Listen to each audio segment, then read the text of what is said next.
Welcome to SicEm365 Radio, presented by IdealMRI.com. High-quality MRIs for $497 or less. IdealMRI.com. Here's the 1-1 from Garcia, and Odell drives this one out to deep right field. This is another one that is gone out for deck. Odell's second home run of the night, a 3-run shot, and the Rangers now lead it 9-2. Comebacker, and Andrus gets it, spins, throws! What a stretch at first base! Oh my!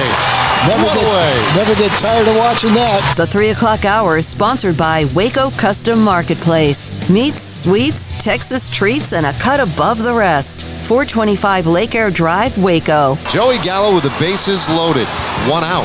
That just sounds like fun. Hits this ball a mile, deep to center field. Gone! 16th long ball of the year for Gallo, and it's a grand slam. Here's David Smoke, Paul Catalina, and Craig Smoke. All right, here we go. This SicEm365 Radio as we start this Wednesday afternoon. Week 3, episode 13. Craig Smoke, David Smoke, Paul Catalina. We're in our studio, and we take you up until 6 o'clock. A packed house again. We'll open up with one of our guests is an NFL draft analyst. He's been in the business for almost 40 years, Dan Shonka. He'll join us. Also today, the voice of the Rangers, Eric Nadel. Heisman Trophy winner, Eric Crouch. And that's just the first hour.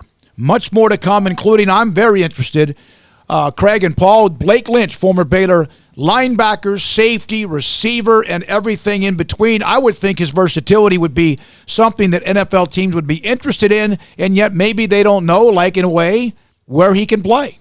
Yeah, I heard that from Gil Brandt one time, asking him, and it was about a different player altogether. One, it was Jalen Hurts, or Jalen Hurd, and he said, well, I don't know where you play the guy, and that's a big question. And so if that's the case for a guy who's clearly a wide receiver or a running back, when you've got Blake Lynch who's played 6 positions, it's got to be tough. Yeah, I don't know where you exactly slot him in, and that's what I'm sure a lot of NFL teams are mulling over right now. You know, the problem with Blake is that he's got tape just from all over, and so you can't really go back to his freshman year when he's a wide receiver and say that you can take too much from that. I don't think anybody's going to be looking to move him back over to offense. I think linebacker, that kind of hybrid role is where he's sort of been put now and has gotten comfortable, and so that's where he'll likely end up. But, yeah, I'm sure there's a lot of teams looking at him going, well, maybe we could do this, maybe we could do that. But having those questions maybe leads to that uncertainty that, you know, costs him to fall because you are so uncertain of what he can actually do for you. The Big 12 Big East basketball matchups. Baylor has played in this before against Butler among some other teams. In fact, didn't they just beat Villanova last year? They beat Butler this year. This is from John Rothstein. Yeah, they beat some really good people. Baylor, this is, again, this is not official by either conference, but Baylor appears to be playing at Seton Hall, which was a team getting a lot of love this year. The Oklahoma's at Xavier. Let's see, DePaul at Iowa State, Kansas State at Butler, Villanova at Texas, Creighton at Kansas, in a game that's right, you know, they're not far from each other. And then there's other, Providence at TCU, St. John's at Texas Tech, West Virginia, Georgetown, Oklahoma State at Marquette. So that's at least what appears to be the Big 12 versus the Big East matchups. Now, the Boston Red Sox are in the news. I don't want to talk about it. Yeah. Not as bad, though. Yeah. Not nearly as bad. The hammer that landed on the top of the Astros organization apparently landed so hard that part of it broke off. Today, baseball ruled that Red Sox illegal sign stealing in 2008 determined that the primary culprit was not the front office, not Alex Cora, the manager, who's been fired or walked away, or the players, but the team's video replay system operator named J.T. Watkins. They will lose a second-round pick this year. They suspended Cora through the conclusion of the 2020 postseason, but he doesn't have a job right now, right? No, I mean, they already fired him, so. So I wonder if that's contingent on him working at all or just this year. Well, no, A.J. Hinch and who else got suspended from the Well, this was the team that one of the most dominant World Series winners ever. But A.J. Hinch, the Major League Baseball already said that A.J. Hinch and everybody in the Astros that's been suspended, Jeff Luhnow, no matter if they have a season now or not. That's just this year. It's just this year. So well, that's fine. Meaning they can't make any. Meaning they couldn't make any money. So if the team had just decided to suspend them, they can't make any money. But this is nothing. Well, I think it's nothing, and I think what happened was. No, I'm not saying the story's nothing. I'm saying that the Red Sox walk away. Yeah, I think this is simply because. So Alex Cora clearly had a huge role in it with the Astros in 2017. In 2018, the Red Sox had their best offensive season in their history. So there's no doubt that they were doing something that helped them. I think the only reason it's less than is the technological disadvantages that playing in a park that's 120 years old gives you in Fenway Park. I think that's the only reason, because I don't think they can, they couldn't hide a camera in the wall like they could at Minute Maid Park, because it's a new park. If you did that at Fenway Park, you'd have to get like an old school drill and put it in there. It was just, I think that's the only reason it didn't get as bad, honestly. Here's a quote, Craig. I know you got to follow up a quote. Collectively, we decided that it would not be possible for Alex to effectively lead the Red Sox going forward, and of course that was, he's kind of walks away. That he just gets a vacation.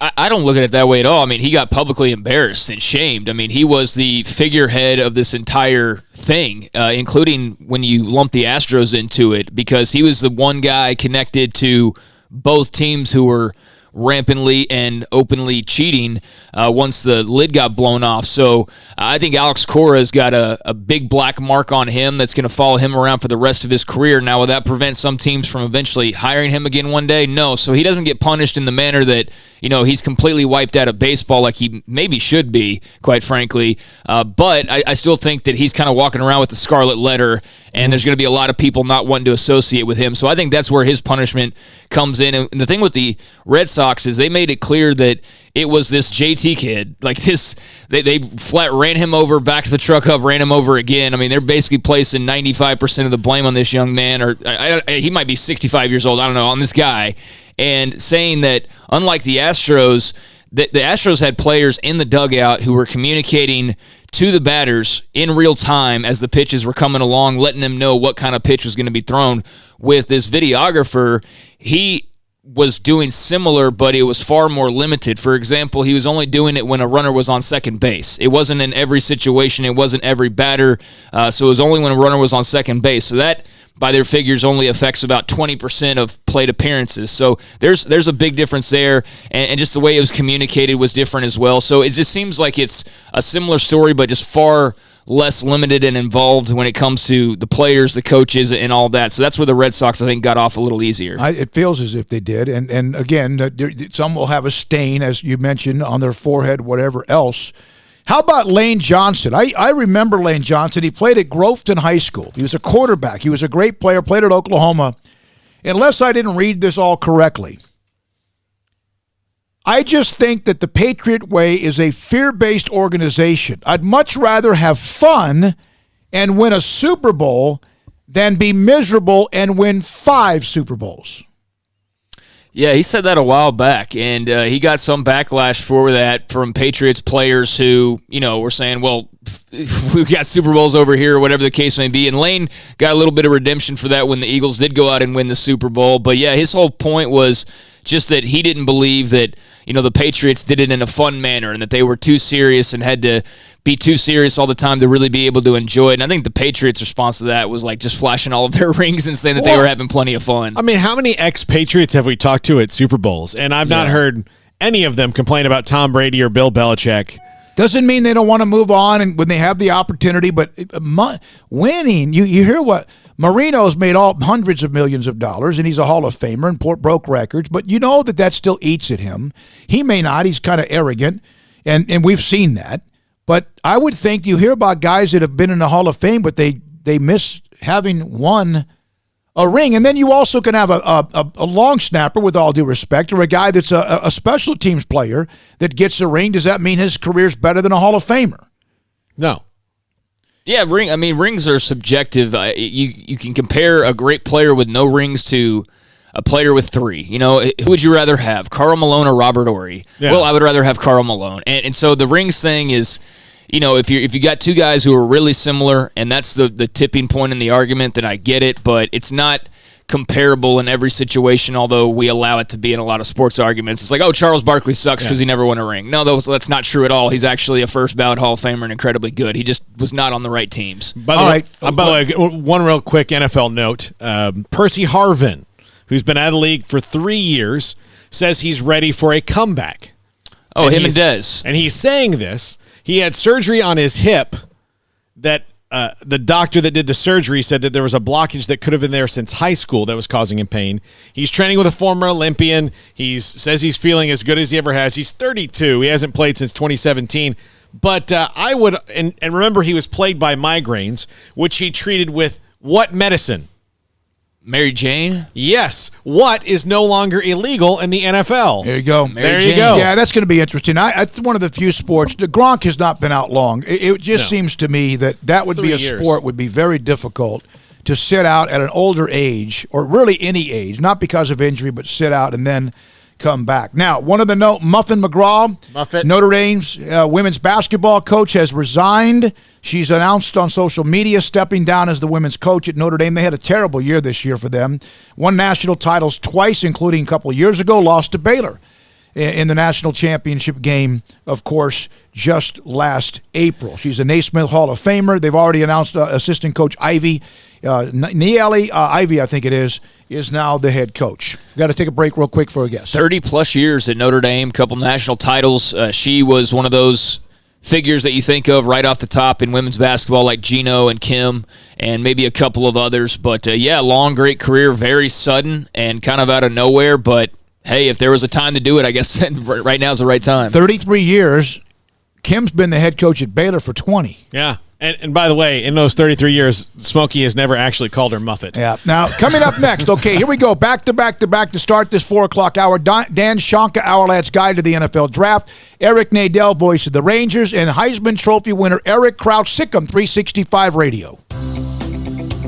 At Ideal MRI, we feel blessed to be a part of the Waco community. We're a small family business right here in Central Texas. Our goal is to bring down the cost of healthcare while maintaining high quality. In today's world, the cost of healthcare has never been more important, and unfortunately, significant illnesses and injuries still occur. That's why Ideal MRI is open and here to serve you through the difficult time. We offer premium MRIs just like a hospital with state-of-the-art technology and specialists, but you'll pay less. Sometimes thousands of dollars less, whether you're using insurance or not. At Ideal MRI, we accept most insurance and there are no hidden costs. We even offer financing. Everything's included in the price, and more importantly, you'll not get a bill in the mail later on. So if you need an MRI, ask your doctor about Ideal MRI. You can schedule an appointment safely from home, online in minutes at idealmri.com, or give us a call, 833-IDEAL-MRI. And please remember to follow CDC guidelines and practice social distancing. Stay home, except for the essentials, and be safe, and together we'll get through this at idealmri.com. We are facing some unique challenges at this time. We want to do our part to support not only our community, but our medical providers who are really overtasked right now. Governor Greg Abbott has required dental offices to postpone all elective dental procedures, but still be available for dental emergencies. At this time, dental emergencies are those that are defined as something that would make somebody consider going to the emergency room for treatment. We're offering to see you at our office Tuesday, Wednesday, and Thursday from 8 to noon, and we will waive all fees. We're doing this to support the community and to support the medical system. This will allow the overtasked medical community to focus on the truly needy at this time. In the midst of what seems to be so much gloomy news, we want to send a positive signal of our faith in our community and in each other. We're all in this together. We're all in this together. We are all in this together. We're all in this together. We are all in this together. We're all in this together. We're all in this together. We are all in this together. We're all in this together. We're all in this together. We're all in this together. We're all in this together. We're all in this together. We are all in this together. We're all in this together. We're all in this together. We're all in this together. Thank you and God bless.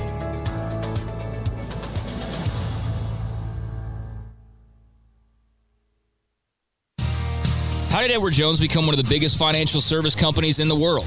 By not acting that way. Financial strategies, one-on-one advice, it's a big difference. And that's why Brad Wilson, your Edward Jones financial advisor, makes sense of investing. Experience the difference for yourself. Brad Wilson, 250 Sharon Drive in Woodway, 254-776-4337. Edward Jones, member SIPC. Hi, this is Jeff Hume, head football coach at Midway High School, and you're listening to SicEm365 Radio with David Smoke, Paul Catalina, and Craig Smoke. Hey, this is Bryce Petty, former starting quarterback and two-time Big 12 champion, and I know firsthand the importance of being in top shape both on and off the field. So listen up, men. If you're feeling beat down day in and day out and looking for that high-performance edge that separates the men from the boys, then look no further than the Petty Clinic Low T in Waco. Petty Clinic is a comprehensive men's healthcare clinic with an atmosphere catering to men. Board-certified Dr. Kent Petty has a special interest in offering the highest quality medical care to men of all ages. Some of the services offered include screening and treatment for low testosterone or thyroid, infertility, high blood pressure, diabetes, high cholesterol, sleep apnea, while offering comprehensive wellness exams and complete men's health lab panels. High performance men, remember, it's not just a Petty thing. This is Bryce Petty, encouraging you to reach out and Google search Petty Clinic Low T or go to pettycliniclowt.com and get your complimentary lab screening today. This NFL draft segment on SicEm365 Radio is brought to you by Richard Carr Buick GMC Cadillac at the Imperial exit off Loop 340 in Waco. I've known Dan Shonka and the folks at Ourlads Guide to the NFL Draft since they launched. I believe the debut was back in the early 2000s, but he's been a part of personnel and decisions and grading and all that now for probably 4 decades. Dan Shonka, Ourlads.com joins us. Paul Catalina, Craig Smoke. I'm David Smoke on SicEm365 Radio. Dan, thank you. Is the next 3 days for you Christmas? Absolutely. I love it. And, it's the Scout Super Bowl. So, after studying these guys for about 11 months, it'll be anxious to see where they land. Has it been harder this year to peg what teams are going to do, not having pro days and all those things, or based on the fact that you guys scout mostly from video, do you kind of know who's the best matches and all that? Well, I think that's the big thing, that you've got to rely a lot on your eyes this year and not so much on, and it always depends on the team. I don't think anything's ever across the board cut and dried, but if you got a good scouting staff that your area scouts know these guys better than anybody, and I think that they're going to rely, all the 32 teams are going to rely on their area scouts on their evaluations and what they've seen, and certainly the later round guys, because the top 150 or so, the brass has always seen those guys anyway. So I don't think this is going to be, any kind of major chaos. I think, in fact, it's going to be less because you don't have so much minutia out there where you can get paralysis by analysis.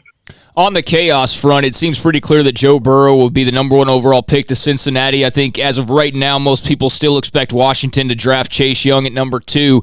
Dan, where do you see this draft potentially getting squirrely where the picks become a little bit more unpredictable? Well, maybe at Miami, maybe at 5. Detroit, they should take the corner. Okuda from Ohio State, and I just think that I think that they'll take 3, and then Dave Gettleman, will they take a tackle at 4? Or will he take Isaiah Simmons? And there's arguments both ways, but he better get somebody to protect Daniel Jones, and so I think he'll end up taking a tackle. Dan Shonka with us, Ourlads.com. Where do you see Denzel Mims, the wide receiver from Baylor? Yeah, well, I really like him, and he did the right thing, I think, in regards to he started getting stronger throughout his senior year. He ascended through that. Then he goes to the Senior Bowl, does a really nice job, and then headed on to the Combine where he knocked the lights out of it. And but we see him in the first round, whether it's going to be maybe Philadelphia at 21. I think he could, go a lot of places, maybe late in that first round. I think his early spot is probably 21 in Philadelphia, but I think, Green Bay likes him at 30. So I really believe he's going to be one of those 6 to 7 wide receivers drafted in the first round. And there's about 11 receivers, actually, that got first-round grades. So somebody's going to get a first-round guy at the top of the second round. Where do you see James Lynch fitting in? Well, now we got him in the fourth round. Just a high motor, country strong, tough guy that you could play some left defensive end in a four-man front, reduce him inside, play some defensive tackle. I think that just a high motor, great effort, very productive guy. Like him a lot, good football player, and we got him in the fourth round. And somebody. There's not a ton of interior defensive linemen out there.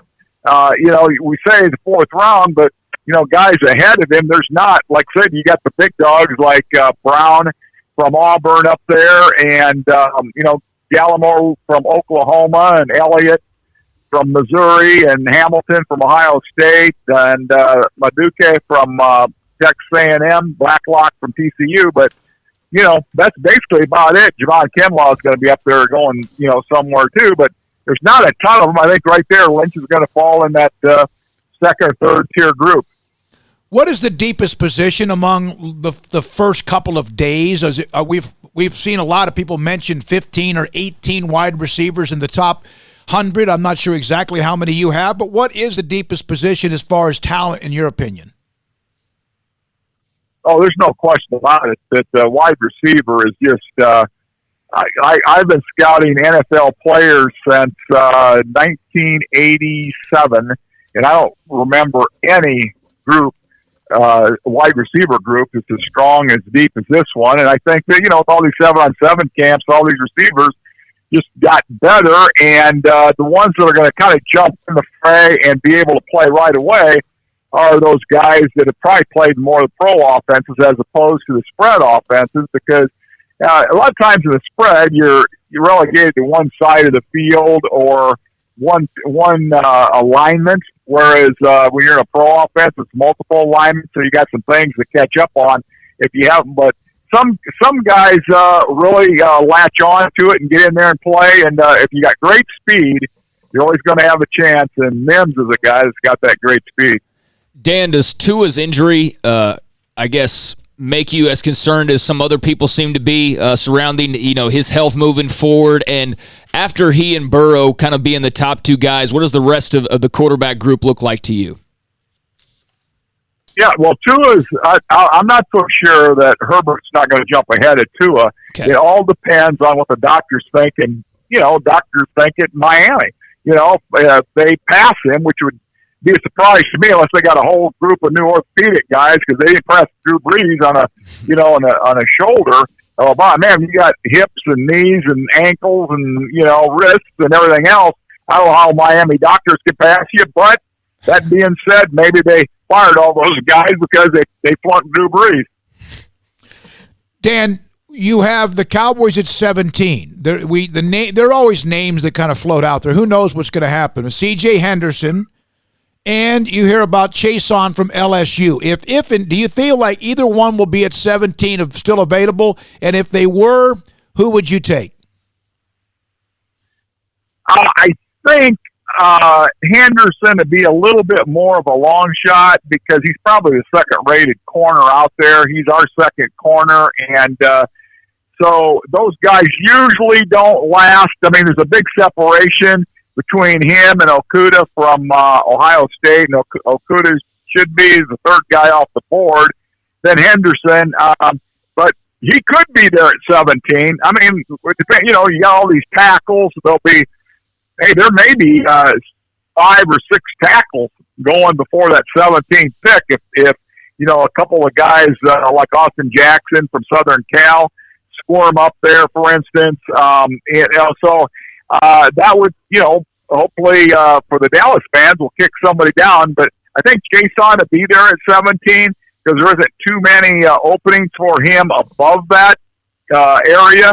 But I think as an edge pass rusher and a drop guy, I think he could be in that 17 range. And I wouldn't rule out. Now Dallas normally won't take a safety in that first round, but you got guys like Grant Delpit, who's a tremendous safety from LSU, a big guy that can run and hit you and all that, so he could possibly be there.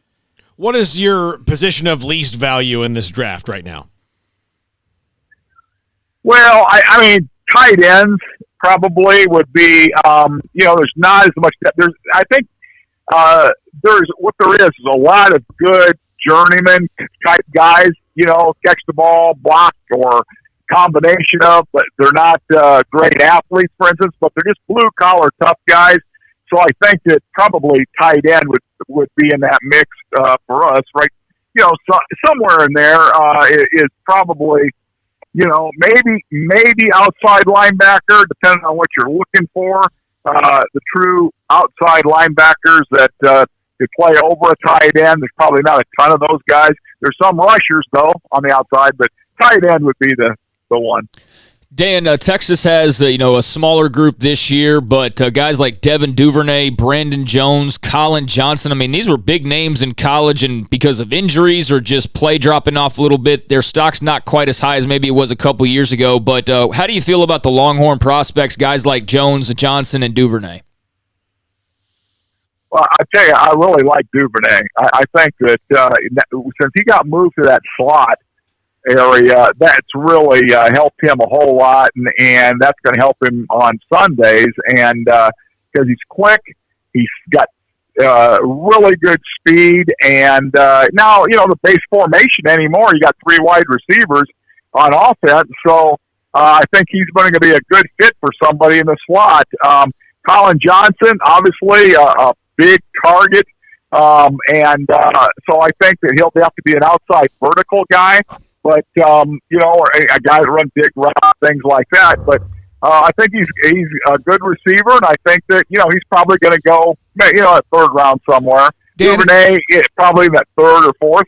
Dan, in just 20, 30 seconds, what team has the most collateral to take advantage of the draft? Who has the best of the best as far as picks? Well, you got to look at the Raiders that got in Miami has probably got more than anybody, and then just picks in general. You look at New England; they don't have as many high ones, but they got a lot of picks. Thank you, buddy. Hey, Dan, thanks for dropping in with us. We love what you do. Thanks for your time. Again, Ourlads.com and their draft, when that shows up in the mail, it's a huge deal. Dan Shonka, Ourlads.com, on the upcoming draft that starts tomorrow. We'll hear from Baylor's Blake Lynch at 5:30. We have a couple of NFL analysts tomorrow, and Mickey Spagnola will be with us, of course, on the Cowboys tomorrow. Coming up next, the voice of the Rangers, Eric Nadel, SicEm365 Radio. Are you looking for a new home? Are you trying to sell your current home? Well, if you need to do that, you need to contact my buddy Lance Donaldson and the Donaldson family team, brokered by eXp Realty, and let them be your go-to source as you search for that perfect home.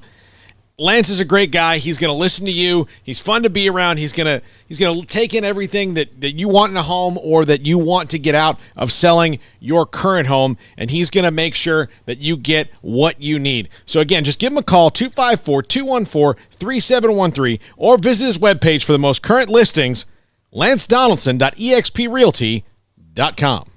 Our communities are facing unprecedented times. At Boozer's Jewelers, we care about you and your family. If you're like me, your home has unwanted or unused jewelry lying around. They can have value, and that means we can turn that jewelry into instant cash. This is a great way to get the most value from your unwanted jewelry. At Boozer's Jewelers, we buy all kinds of unused jewelry. So give us a call and let us give you peace of mind and cash for your unwanted or unused jewelry. Waco, Texas, a place with its own unique history and a future bright with promise. Full of remarkable growth and opportunity, and what makes it all work is its people, families, raising children, growing businesses. Wacoans are hardworking with a passion for what's next, and we're proud to be from here, helping Waco to grow and prosper. We are the First National Bank of Central Texas.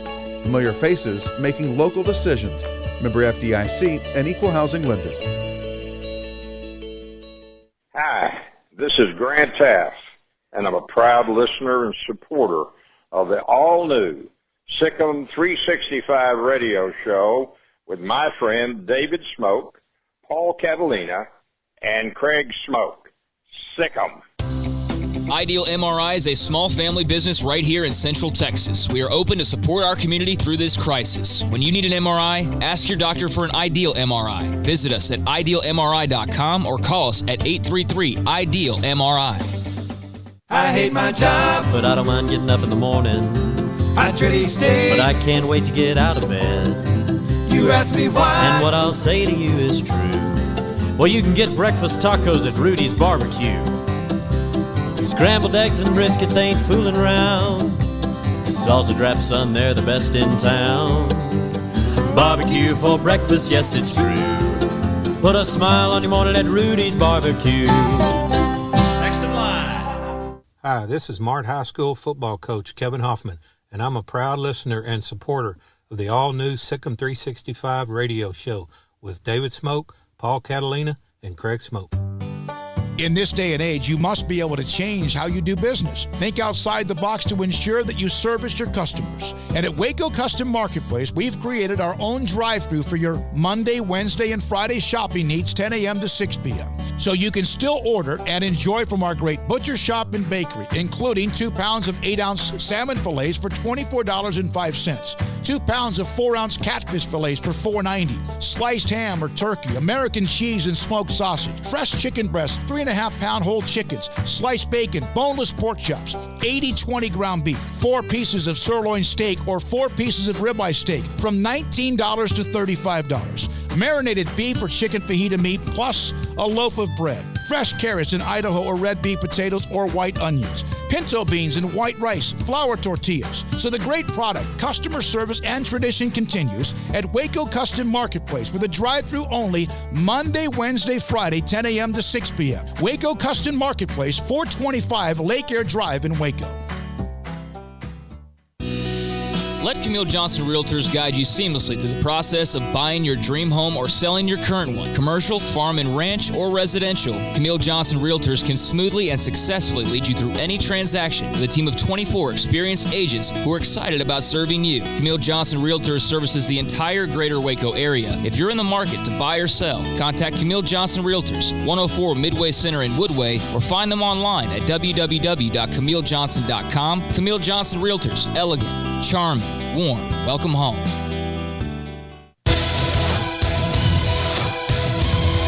He's a Ford Frick winner, Hall of Famer, longtime voice of the Texas Rangers, and someone who is much more than a broadcaster. He loves music and many causes as well. Eric Nadel, voice of the Rangers, joins us on SicEm365 Radio. Great to have you on. Eric, how have you kept yourself busy without games? You know, it hasn't been that hard, Smokey. I'm always telling myself you need to slow down. You need to read more. You need to meditate more. You need to start doing yoga with your wife. And I'm doing all those things. I've been reading novels, watching a lot of shows on Netflix and Hulu, taking the dog for more walks. He's getting more attention than he's ever had in his life. And I never seem to be bored. You know, at the end of the day rolls around, and I haven't just been sitting around at any point wondering what to do. So, maybe this has been like a little retirement preview for me. And if so, it's proving to me that, I can get by not doing much productive work and still be happy. Well, look, we don't want you to do that anytime soon because I got to have my broadcast, Eric. I can't. I'm selfish. We enjoy you too much. Have they given you guys any insight onto what the most realistic plan is for returning to play? No, not at all. It's really a wait and see. I think, though, that the plan that seems to have sneaked out into public consciousness this week, that's being thought about by Major League Baseball as a possibility, is that 3 host city plan. And that really does make the most sense to me, where the teams in the Pacific time zone would go to Arizona, and the teams in the Central time zone would come here and play in Dallas and Houston and minor league parks, and the teams in the Eastern time zone would go to Tampa and play there in the, both in the Major League Stadium and the minor league spring training stadiums. That seems to me something that at some point could conceivably work if they can ensure, the safety of the players, meaning lots and lots of tests and lots of quarantining. and if the players are willing to do it, be away from their families for 3 or 4 months, and it's a lot to ask. And then there are apparently some disagreements between the owners and the players on what the players should get paid if there are games without fans. So I don't think anybody really has any idea when or if something like that will come to pass. So we're really in the dark as much as anybody else. Yeah, we're all kind of guessing right now. But Eric, just for you personally, what's your sort of skepticism level on believing that you're going to be calling baseball games sooner rather than later this summer? I don't like to be a pessimist about it, but I haven't seen anything, honestly, that encourages me that there will be any baseball. I think if the owners and the players were in agreement that a host city plan without fans could work for everybody involved and can work financially, both for the owners and the players, I'd be a lot more optimistic. So, I would say that at this point, I'd probably be surprised if there's baseball this year. But, I get surprised a lot by predictions when not many things turn out to be accurate. So I wouldn't say I'm predicting there's no baseball, but it'll be a pleasant surprise if they find some way to salvage at least a part of the season and then have a postseason. You've been doing the games forever, and obviously you have been honored for how you do the games. Was the Ford Frick thing like immortality for you?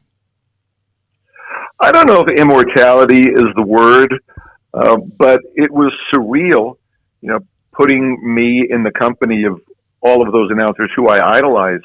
The guys I listened to growing up in New York, Mel Allen and Red Barber with the Yankees, Bob Murphy, Lindsey Nelson with the Mets, and then the guys who I grew to idolize as I got older and started listening to announcers for other teams.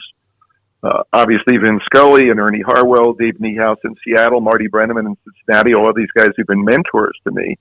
To have my picture on the same wall with all of those guys still makes me shake my head. It's like there should be another category for a few of those guys who are the true icons, and another category for the more current guys, like me and the rest of the guys that won in the last few years. But it is an amazing honor. I'd still trade it, though, for the Rangers winning a World Series.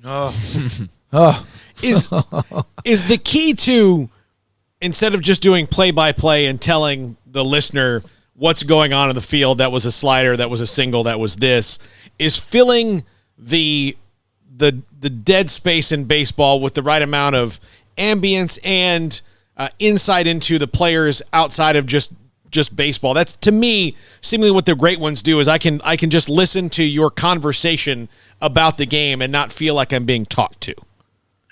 I think you're exactly right. To me, and I get a lot of auditions sent to me by minor league announcers, aspiring college announcers, and I love listening to them. And what comes across when I listen to them, I just listened to a few this week, is the actual play-by-play of baseball isn't that hard. It's a slow game. The 9 guys in the field are in the same position, although shifting has changed that a little bit. You're not always sure whether it's the third baseman in right field or the second baseman or the shortstop. But the play-by-play isn't the challenge. The challenge is the time between pitches. The ball's in play for about 15 minutes in a game that lasts 3 hours and 10 minutes. So what separates the really good or great baseball announcers from the ones who are, competent, but nothing special, is what you do at the time between pitches. The sort of description, the mood you set is a big part of it. Having a smile in your voice so that the listener can immediately tell that you're having fun, coming across as a nice guy, because I think if the audience thinks you're a nice guy and they'd like to spend a few hours with you, the battle's more than half won. That clearly is the challenge in doing baseball as opposed to any other sport. With baseball being such a big game, when it comes to superstitions, do you have any or any kind of routine when it comes to calling games? It's funny. I used to have a lucky shirt. And back in the 90s when the Rangers had never made the playoffs, my sister-in-law in Round Rock repaired an old Hawaiian shirt that had been a lucky shirt for me at times in the past. And I wore it for key games back in 1996, and it actually seemed to work pretty well. But at some point after that, it lost its magic. Other than that, I really haven't had any superstitions. I don't use the same pen, wear the same clothes, sit in the same place in the dining room.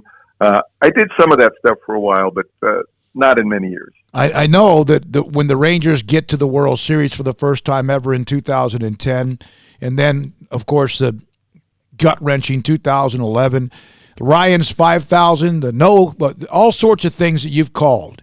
Is there like a bucket list of a top 3 or 4? Is that possible? Well, it's possible because, again, I'm so invested in the Rangers winning.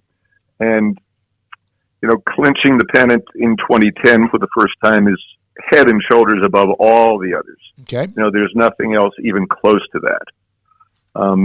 Second would be clinching the pennant the second time in 2011. And then the third for me probably would be Nolan Ryan's 5,000 strikeout, because I got a chance to call it. That was a time when Mark Holtz was the lead announcer. I did 3 innings. I did the middle 3 innings. So I was never getting to call any dramatic moments. It's the first time I really had a chance to call a big moment. And the replay of the call was heard on the Today Show and a bunch of other, national TV programs, because the Rangers weren't televising the game. I think the only telecast, if there was one, was from the Bay Area. So my radio call went along with the video to a lot of places. It was the first chance my parents had in New York to actually hear a call that I had made, other than some cassette that I sent them. So those are the 3 really that stand out for me above all the others. The Nolan Ryan 2 no-hitters were huge, even though Mark Holtz, called the final out of those games, as well as the Kenny Rogers perfect game. I got a chance to do the interview with the pitcher immediately following the game. That in itself was an incredible thrill. This season in particular, I think for Rangers fans and everybody involved, probably has to sting a little bit that it's at best delayed, and that there's going to be a new stadium. The pitching staff looked like it was good. It looked like the roster might be on the come up. What did you think about the prospects for this season, especially with the addition of Corey Kluber?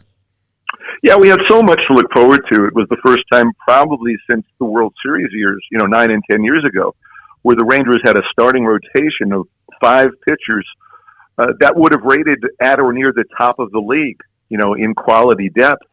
Adding Kluber to 2 All-Stars, Mike Minor and Lance Lynn, and then supporting that with Jordan Lyles, who had an incredible second half last year, and Kyle Gibson, very steady sinker baller who, should fare very well for us.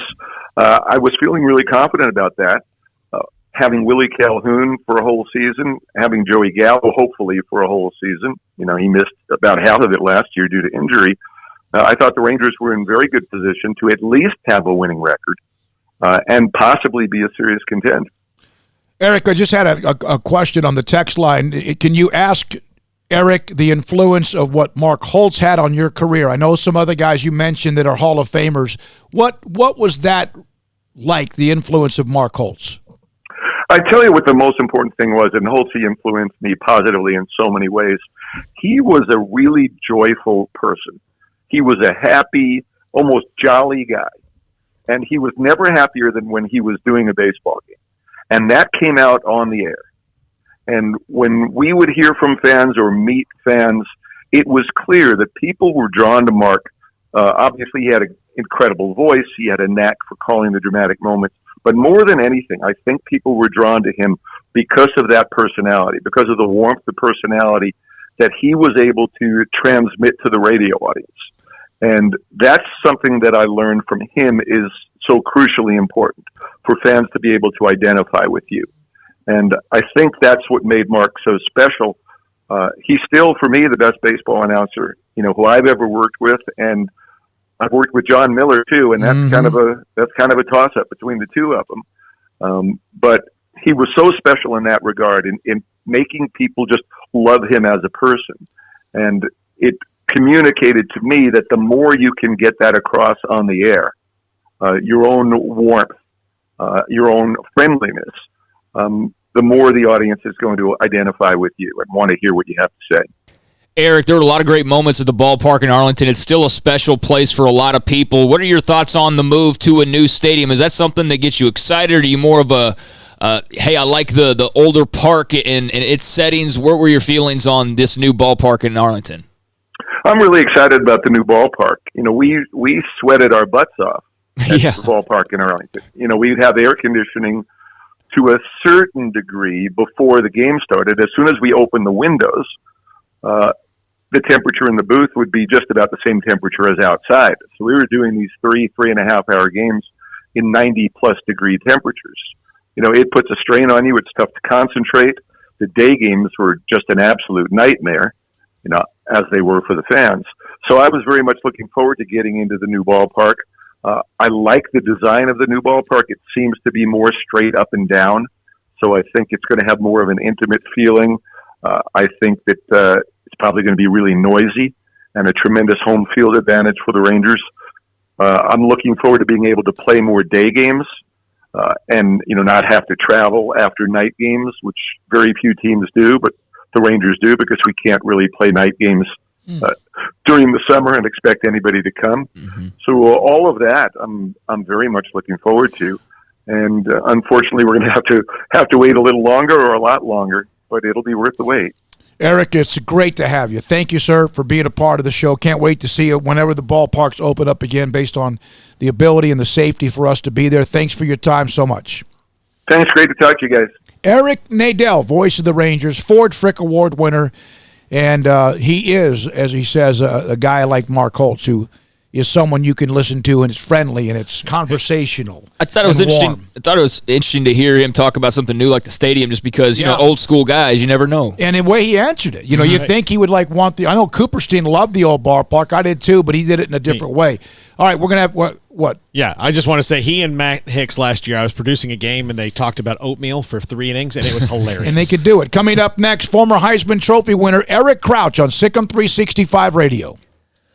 March means 21 years of serving Waco and Central Texas for Richard Carr Buick GMC Cadillac. Richard Carr employees are the people you can count on to get you in a car or a truck safely and on your terms. The showroom is disinfected daily. Employee health is closely monitored. Hands are washed and disinfected with great frequency, and the Richard Carr sales staff will bring a car to you for a test drive, and they can complete the financing online. Right now, all 2020 Buick Encores and Enclaves in stock are 0% for 84 months for qualified buyers, plus Richard Carr anniversary savings. They also have the 2020 GMC Sierras, Acadias, Terrains, and Canyons, all 0% for 84 months for qualified buyers, plus Richard Carr anniversary savings. Your local family dealer and proud Baylor Bear alumni want the chance to earn your business. Great prices, free oil changes with a new purchase, and in-town priority warranty service all comes with your purchase at Richard Carr Buick GMC Cadillac. Go check them out today. Richard Carr Buick GMC Cadillac.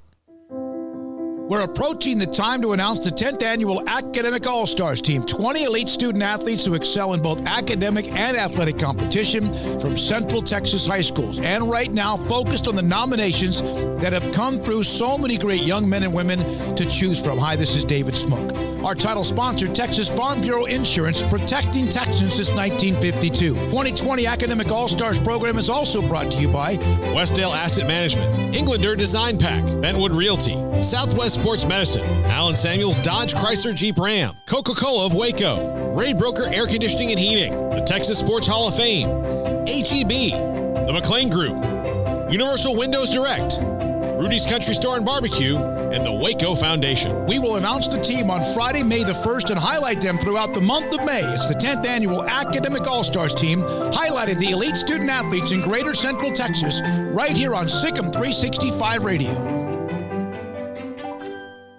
Waco, Texas, our city of remarkable growth and opportunity with an even brighter future ahead. What makes it all work is our people living, working, and growing together.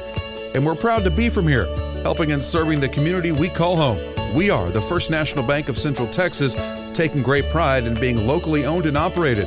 Come see us at any of our 5 convenient locations. That's the First National Bank of Central Texas, member FDIC, and equal housing lender. Hi, this is Brad Talbert, head football coach at Holland High School, and you're listening to SicEm365 Radio with David Smoke, Paul Catalina, and Greg Smoke. Let Camille Johnson Realtors guide you seamlessly through the process of buying your dream home or selling your current one, commercial, farm and ranch, or residential. Camille Johnson Realtors can smoothly and successfully lead you through any transaction with a team of 24 experienced agents who are excited about serving you. Camille Johnson Realtors services the entire greater Waco area. If you're in the market to buy or sell, contact Camille Johnson Realtors, 104 Midway Center in Woodway, or find them online at www.camillejohnson.com. Camille Johnson Realtors, elegant, charming, warm. Welcome home.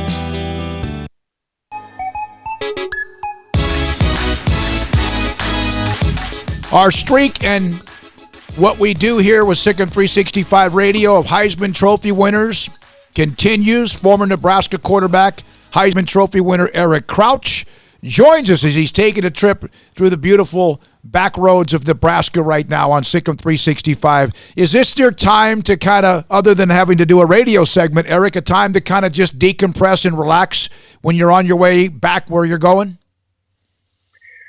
Well, for work, I travel quite a bit, so this is a nice relaxing time. You can hit some pretty good spots where you can't even have conversations. So I'm glad that we're able to connect here in a good spot. And I'm excited to talk about some football and talk about life. So I appreciate you guys having me on. How much would it affect the option, the offense you ran so successfully with Nebraska, if you did not go through your spring drills, even though you guys were always loaded, if you didn't practice enough? It would be a huge hit to the timing of the offense and the plays, and just your team camaraderie. But I think the guys, like for option, like we worked in groups of 4, 5, 6, less than 10. So I'm pretty sure that they'd still be able to get their work done in small groups, and I don't think that would affect it. Why do you think the option fell out of popularity? Well, it's tough. It's hard. It's hard on your fullback. It's hard on your quarterback. The timing is incredible. You got to have a coach and a staff that just know it inside and out. And those guys are out there, but there's just, it's a dying breed. I love the option football game. It was something that I gravitated towards because I liked contact. Mm-hmm. That's where I thrived. And, when you hit me harder, I came back harder. And that was kind of the way that I played the game. And I enjoyed that part of it.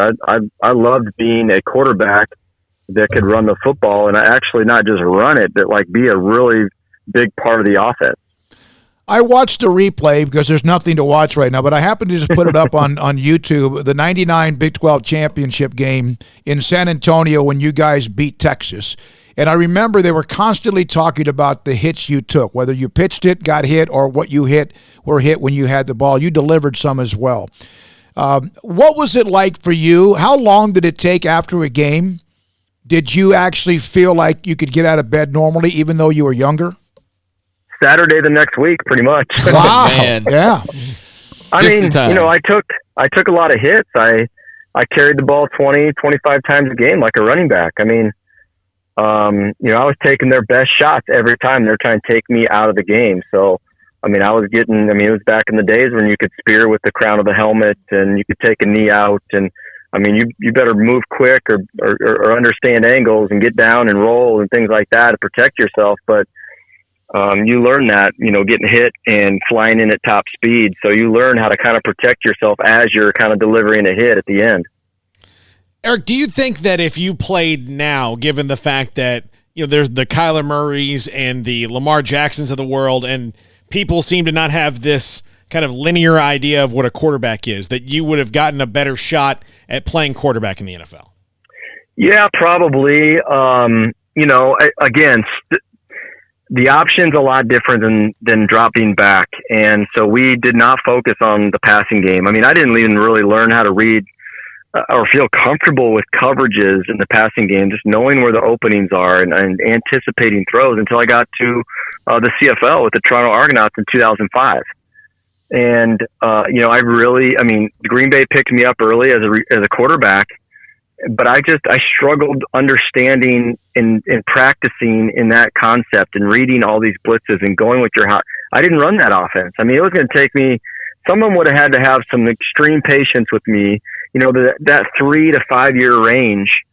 And I would have had to have guys that were, you know, believing in me that I could someday either be that quarterback for a team or a backup at the very least. But, you know, that just didn't happen for me. But I think now would be different. I think I'd get a little bit more of an opportunity. But, again, they'd still have to be patient because, I mean, that offense, when you run an option, I mean, you're looking at D linemen and linebackers and you're pitching off guys and reading the low safeties and, you know, picking out your pitch reads and looking at the 2 eyes and the shaded nose guards and the 3 techniques, and you're reading 5s. I mean, you're down there you're in the guts. I mean, and that's a little bit different than being in a shotgun and reading the back end. Eric, you were the Big 12 Offensive Player of the Year in '99, had another great year in 2000, but that Heisman year in 2001. When did the Heisman chatter get onto your radar? Was that ever a goal of yours? And when that discussion starts to kind of happen, does that, I guess, enter your mind in any way as a player? Well, I can tell you my goals were winning. I didn't care about a trophy or anything like that. I mean, I wanted to win, and I loved being with my team, and that was it. I wasn't about anything personal or anything like that, and my teammates know that. People that know me know that, and you know, I'm thankful. I'm honored to be able to receive the awards that I did, but you know, all those things were because I had great teammates and coaches, and I was in a great program, and so you know, those things are the way they are because you know, I was out in front of it. Nebraska had won that chunk of national titles up and through 97 when they beat Tennessee. The 99 team, where you destroyed, I think you beat Tennessee in the Fiesta Bowl. You absolutely physically annihilated because Texas had always been annoying to you more than that. And earlier in the year, was that how much did it hurt that team, Florida State ended up winning it, beat Virginia Tech, I think. How much did that hurt that you didn't win it with that team? Well, it hurt because that team was very good. I mean, I would have put that team up against anybody at the end of the season. I mean, now that team wins the national title because they get in the top 4. You know, my senior year, we probably don't go to a national title game because we'd had a loss at the end. But I mean, I think that team with the defense and how we were rolling offensively and our line, just everybody played. You know, some teams respond a little bit better. When we lost to Texas down in Austin that year, we really responded, and we had some good leadership. We really responded well, and we knew we were the best team in the country, and we just had to say, look, let's go out and win the rest of them. That's all we can do and see where we're at the end. Speaking as someone who was a sophomore at Florida State in 1999, I can tell you the relief that it was Virginia Tech and not you guys in New Orleans that year, because we were all, the way that you guys were playing at the end of the year. Tom Osborne was such an unbelievably great coach, and he put such a mark on college football. What was it like playing for him? Well, I can tell you he recruited me. And I was under his, tutelage and coaching for my redshirt freshman year, but he retired at the end of my redshirt freshman year. And, Tom Osborne is a tremendous man, and I've got, a great coach, but I mean, even a better man. And his personality and character, you know, people love him around here and around the football world. And it's because he's just, he's a hard worker. He's an honest man. He's competitive. And, you know, he's the type of guy you want to play for. And that's why I went to Nebraska. I didn't really know Turner Gill all that well or Frank Solich all that well. And they had a lot to do with recruiting me, but I went for Tom Osborne, and I went for running the option. And I went because in the end, when you live 45 minutes away from a program like that and you grow up, it's hard to say no and go somewhere else, especially after their run in the 90s. I mean, how do you say no to, what could have been 3 national titles and all those undefeated seasons and 10, 11, national title games and championships. That's, I don't know who would say, there were some, but hometown, getting a chance to play quarterback. That was where I needed to be. You won a ring because you were a part of that 97 team. Did the loss to Colorado, which to me was stunning because physically they destroyed your defense, did that game end Nebraska's dynasty? Well, it was close. I mean, it was an interesting game. It was just weird. I was almost in shock on the other side of the ball, trying to make up, for things that was happening. We weren't perfect on offense in any means, but that game, hurt us bad. We didn't go to a Big 12 championship game, but we had strength of schedule, and we were on top enough to where the BCS model put us in to a national title game. All the other teams that were up in that area of the rankings lost. So we got put up there against Miami, and the confidence of our team, it was hard. That one of the things I do wish that I would have done a better job of in preparing for that game is just getting I didn't realize it until about halfway through the game that our psyche wasn't what it needed to be to win. And I wish I could have prepared our team a little bit better going in. We had some young guys that needed to step up. And I don't think I was vocal enough with the young guys during the preparation for the national title game in 2001 that we needed them. We needed those sophomores and juniors to really perform and play well. And, we had to play our perfect game if we were going to beat one of the best teams that ever played college football in that Miami 01 team. No, if you don't mind, and I know we're up against the top of the hour, past it, will Nebraska ever be successful at a championship level again? I know Scott Frost has taken over. Okay. Yeah, absolutely. I mean, I got all my faith in that staff. Nebraska has been Nebraska for a lot of years because of that grit, hard work. I mean, they're recruiting the right culture, the right players. It's not going to happen next year, but it's going to happen someday. I mean, I've got full faith in that. I mean, look, when they won in 71 and 70 and 71, they had back-to-back titles. It took them 20 some years to do it again. Yep. It might happen, it might happen in the next 5 to 10 years. I'm hoping that does, Yep. And it's just kind of a cycle. So I think we got the right coaches. Bill Moose, our athletic director, is extremely supportive of the program, and he's putting in things, new training facilities and state of the art to get the recruits that we need. And we're going to be back on track. Eric, thank you, sir. Appreciate you responding to it. Had fun. Enjoy your trip, and thanks for taking a trip down memory lane. Loved watching you, man. You bet. Yeah. Hey, thank you. Call anytime. Thank you. That's Eric Crouch, Heisman Trophy winner, 2001. They should not have played Miami. They were destroyed by Colorado, 62-36. I remember that day, and Bill McCartney had said throughout the week, was it McCartney or Gary Barnett? We're going to pound the ball. They're soft up the middle. And I was like, what is he doing? And he was right. And they haven't been the same since. They've had some teams that were good. Yeah, but they never were. They have not been the same. Well, and that's what led eventually to the change in AD and the change in head coaching and the change in the culture. I wonder, though, I mean, they still, maybe they shouldn't have played Miami in 01, but who was going to beat that team? That team was so ridiculous. I would like to have seen Colorado play them because they had just beaten Nebraska badly. And then they also, beat Texas when they had the Major Applewhite, Chris Sims controversy of who should have played and started.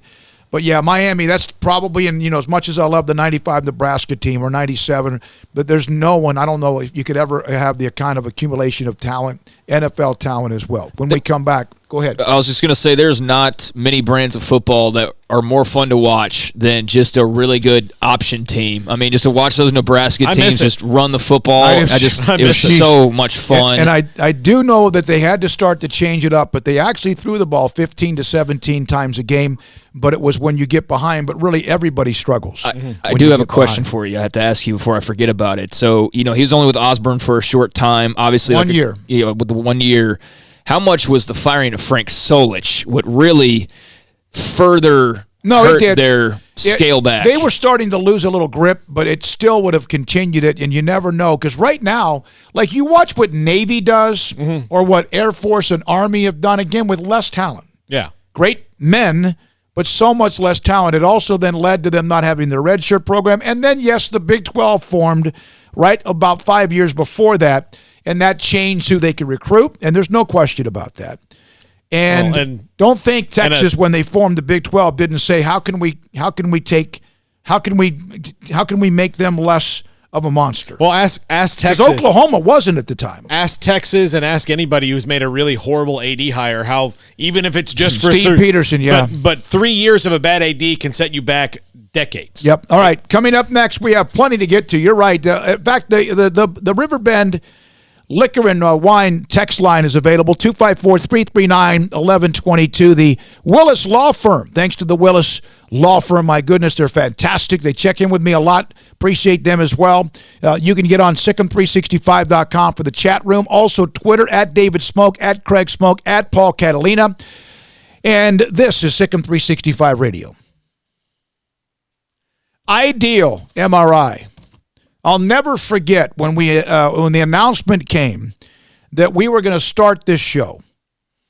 And it seemed like since March the 18th, those next few days were a blur. I'll never forget Dr. Rob Maxey in the chat room, I think. No, it might have been, was it in the chat room? He contacted me. We talked.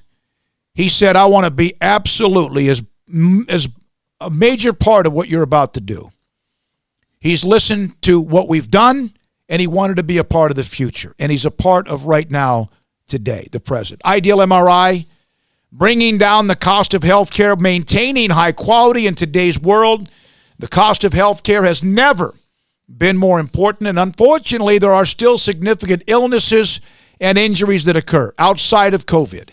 That's why Ideal MRI is open and right now ready to serve you through the difficult time.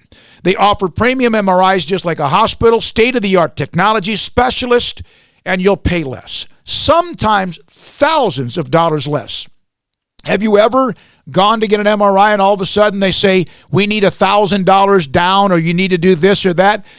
You'll pay less, whether you're using insurance or not. Ideal MRI accepting most insurance, and there are no hidden costs. They even offer financing if you need it, and you're not going to get a bill in the mail later on. So if you need an MRI, ask your doctor about Ideal MRI. You can also schedule an appointment right now safely from home online at idealmri.com. You can call 833-IDEAL-MRI, 833-IDEAL-MRI. Remember to follow the CDC guidelines, to practice social distancing, stay in home except for essentials, be safe, and together with the great people at Ideal MRI, we can get through this at idealmri.com. How did Edward Jones become one of the biggest financial service companies in the world? By not acting that way. Financial strategies, one-on-one advice, it's a big difference. And that's why Brad Wilson, your Edward Jones financial advisor, makes sense of investing. Experience the difference for yourself. Brad Wilson, 250 Sharon Drive in Woodway, 254-776-4337. Edward Jones, member SIPC.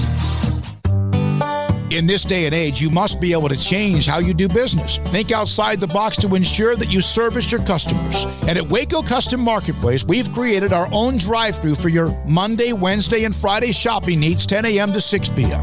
So you can still order and enjoy from our great butcher shop and bakery, including 2 pounds of 8-ounce salmon fillets for $24.05, 2 pounds of 4-ounce catfish fillets for $4.90, sliced ham or turkey, American cheese and smoked sausage, fresh chicken breast, 3.5-pound whole chickens, sliced bacon, boneless pork chops, 80/20 ground beef, 4 pieces of sirloin steak or 4 pieces of ribeye steak from $19 to $35. Marinated beef or chicken fajita meat plus a loaf of bread. Fresh carrots and Idaho or red beef potatoes or white onions. Pinto beans and white rice, flour tortillas. So the great product, customer service, and tradition continues at Waco Custom Marketplace with a drive-thru only Monday, Wednesday, Friday, 10 a.m. to 6 p.m. Waco Custom Marketplace, 425 Lake Air Drive in Waco.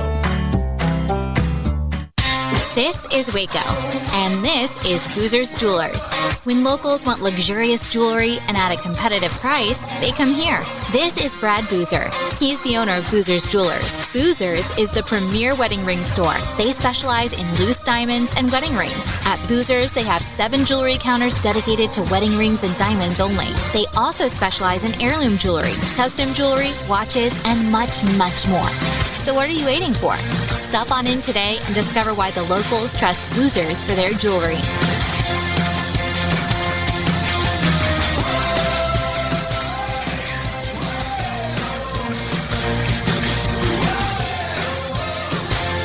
Y'all listen up.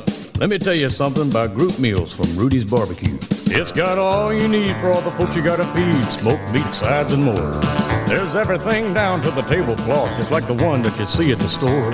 At a bridal shower, it's better than flowers. And a long business meeting, it'll pass the hours. It'll feed all the cousins at a family function. It's better than potluck at a church luncheon.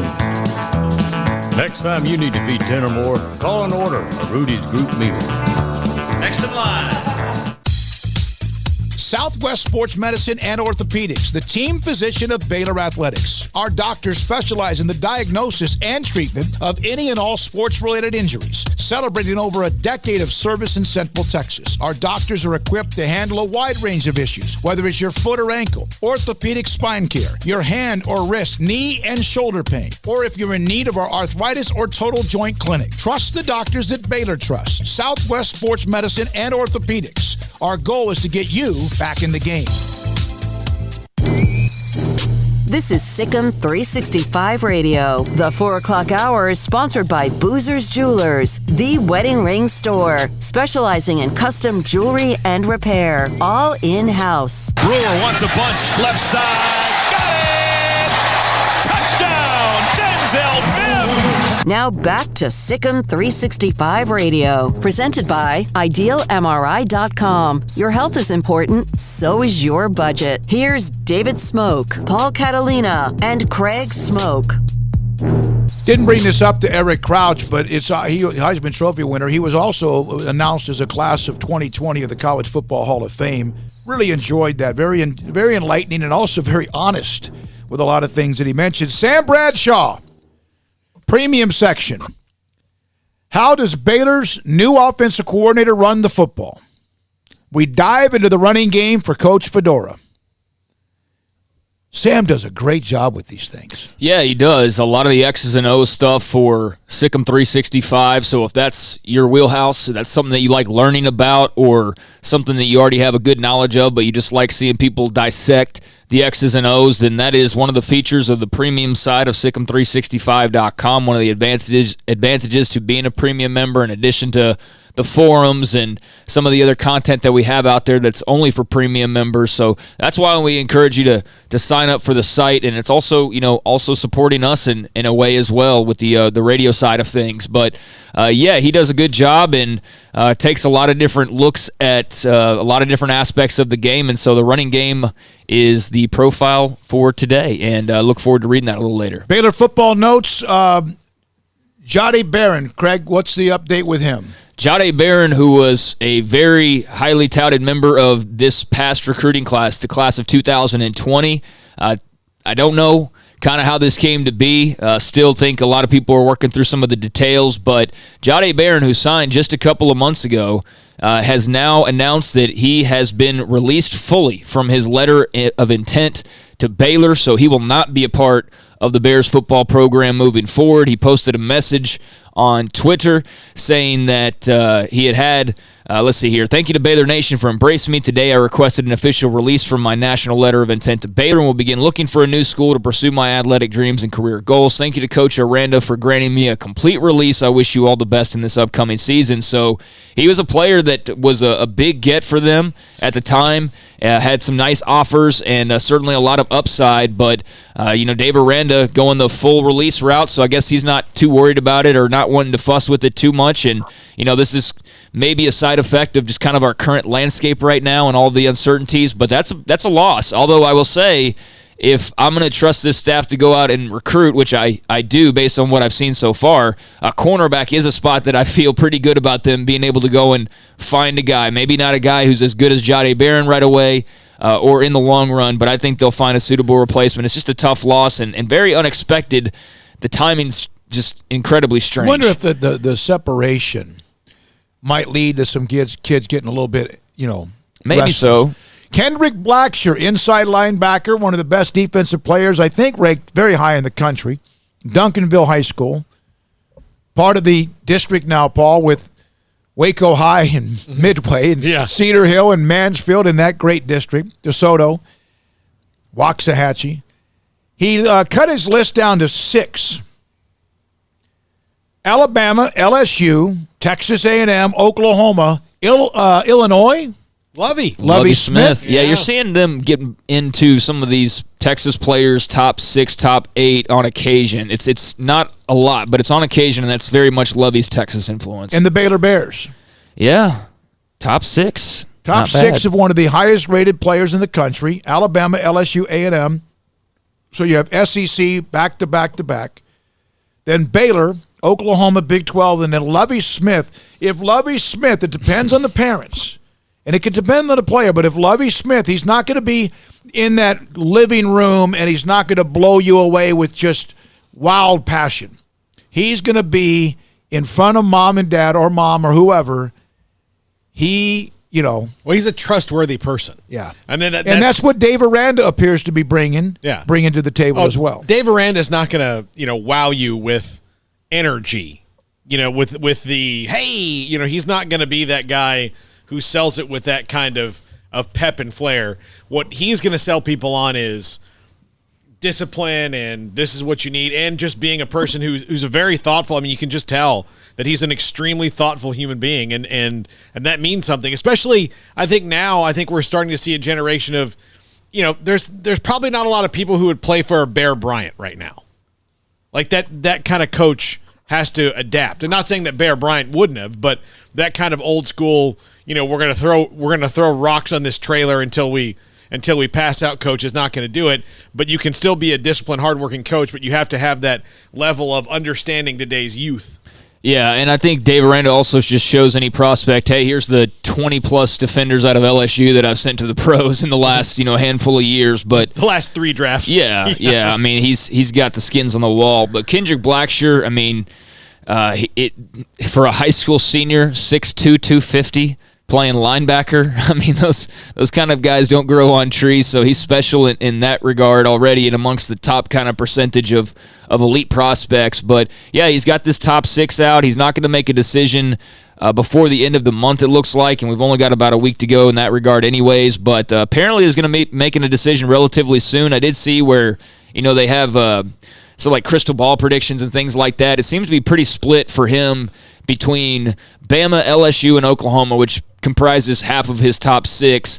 But typically you see some kind of, feel. Like one writer will get an idea, and then you see a bunch of other writers jump on with that same pick or that same momentum swing or lean for a prospect. But this being divvied up the way that it is tells you that he's kept it pretty close to the vest and that no one's really quite sure exactly where he'll land. So Baylor's got a shot. They may not be a favorite, but they have a shot. USA Today's Steve Berkowitz does a lot of business stuff. Representatives of 17 coaches associations have written Mark Emmer to the NCAA opposing a recent proposal from a group of college conference commissioners that the association considered providing schools temporary relief amid the pandemic from several Division I membership requirements, including one that sets the minimum number of varsity team schools can field. Oh, so schools are looking to get out of some of these sports requirements. In a letter to Emmert on April the 10th, commissioners of the group of 5 said in order to provide Division I institutions flexibility in addressing the challenges for the foreseeable future, we request temporary relief from several regulatory requirements for a period of up to 4 years. A blanket waiver for relief will provide institutions the ability to make prudent and necessary decisions for financial well-being of the institution. The coaches groups from so-called non-revenue sports have responded with a letter. The economic impact of COVID-19 pandemic places a lasting burden on both higher education and intercollegiate athletics alike. But slashing opportunities for students is not the solution. Reducing the minimum sports sponsorship requirement that would open the door to eliminating sports should not be an option. The letters comes from baseball, softball, volleyball, wrestling, golf, and others. The non-revenue sports. Yep. Yeah. Well, the non-revenue sports are I mean, they're staring down the barrel of, there are athletic directors that will, I'll just say like Mac Rhodes, that will fight tooth and nail to keep everything that every school has. And they will exhaust every avenue. But we were just talking about bad ADs. They exist. I mean, they're all over the place in the country. And the most recent one I'll give you that would actually use this for an opportunity was Steve Patterson at Texas. Can you imagine what he would do? Yeah. I mean, this is a guy who very publicly talked about how all those other sports that don't make him money are just a burden on his day. Like, there's just a drain on my day. And that's what he was shuffling around money and not rebuilding a tennis center or building a new tennis center and all those things. So if you have more guys like that out there that can say, you know what, I don't need to deal with these sports anymore, and if I could get rid of 4 of them, it would be great. It's not like they would suspend them. They would get rid of them and they wouldn't come back. Yeah, and so they're fighting for their lives in a lot of ways. And again, the non-revenue sports exist because of football and men's basketball. And that doesn't mean they're not good or they're not valuable or they're not worthy.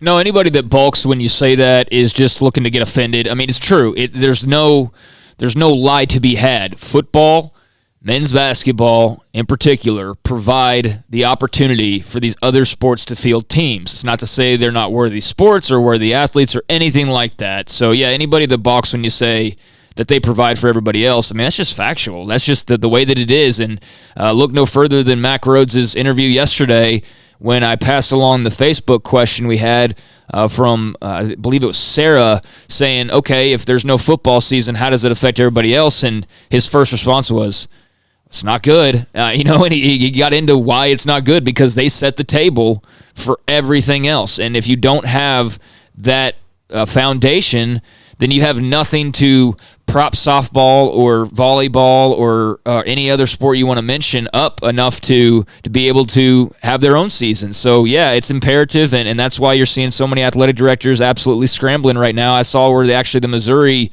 interim chancellor, Brett McMurphy, had passed along a note a second ago saying that he's apparently, I don't know what forum he was in saying this, but apparently he's saying that he's expecting to have students back on campus for fall semester. So there's one AD or one chancellor who's being a bit more optimistic, and I think everybody's hoping for the same, obviously, because of all the reasons we've been talking about. We'll have Odell James at 4:30.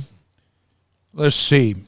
Got a nice little surprise for tomorrow, another Cowboys legacy that we'll tell you about later on today. John Machota, Cowboys beat writer at 5. Blake Lynch at 5:30. There's someone at 4:45 that I'm missing.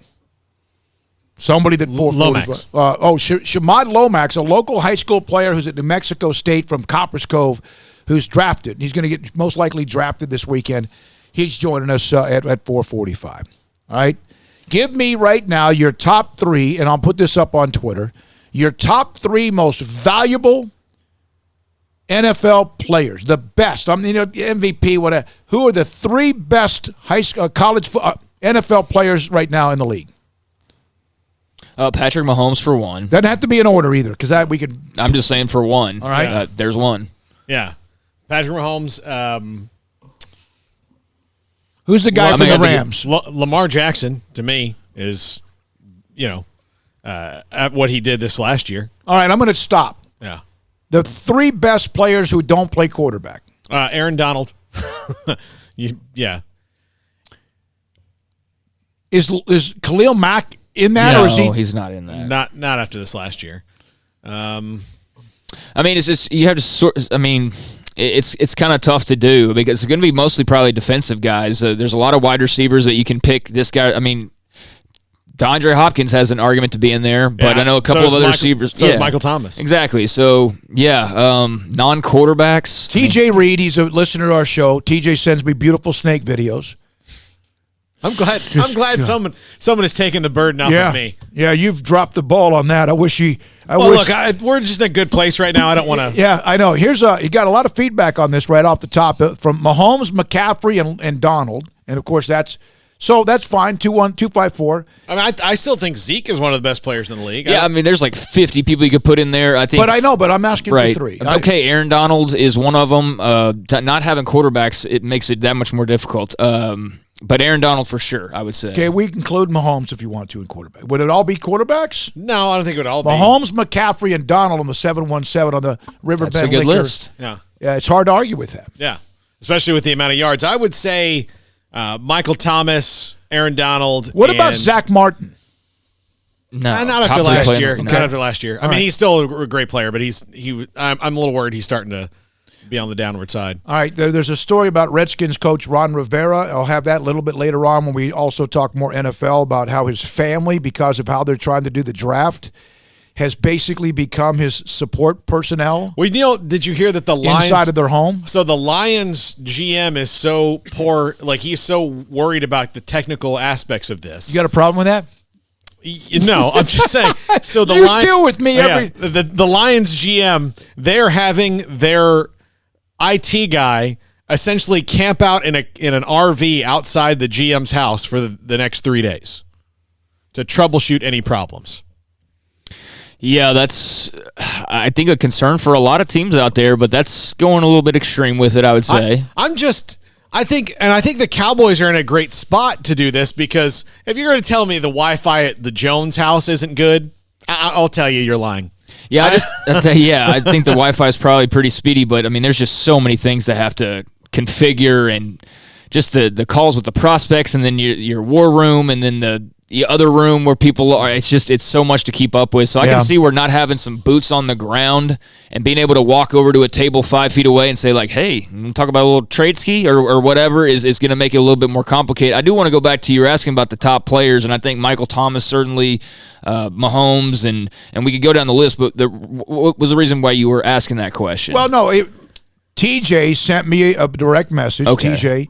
And I think Colin Cowherd had his top 10. His were Russell Wilson, McCaffrey, and Donald. So TJ said Mahomes, Donald, and McCaffrey. And then we went on and on. And that's just a random. Yeah, I didn't know if there was some other thing to it. No. It's just, here we are. The draft is tomorrow. Sure. Well, thank God. Yeah, no kidding. How many GMs, owners, coaches will have like their 16-year-old kid is on their like IT, because that's what Ron Rivera, his daughter is like part of their social marketing department. Yeah, there's going to be so many people that have a teenager that like, hey, can you go do this? What's happening on my screen here? This Zoom isn't working, and it's just going to be a kid who's 12 years old. When we come, when we come back, we'll hear from Corsicana assistant coach Odell James, one of the great names in Baylor history.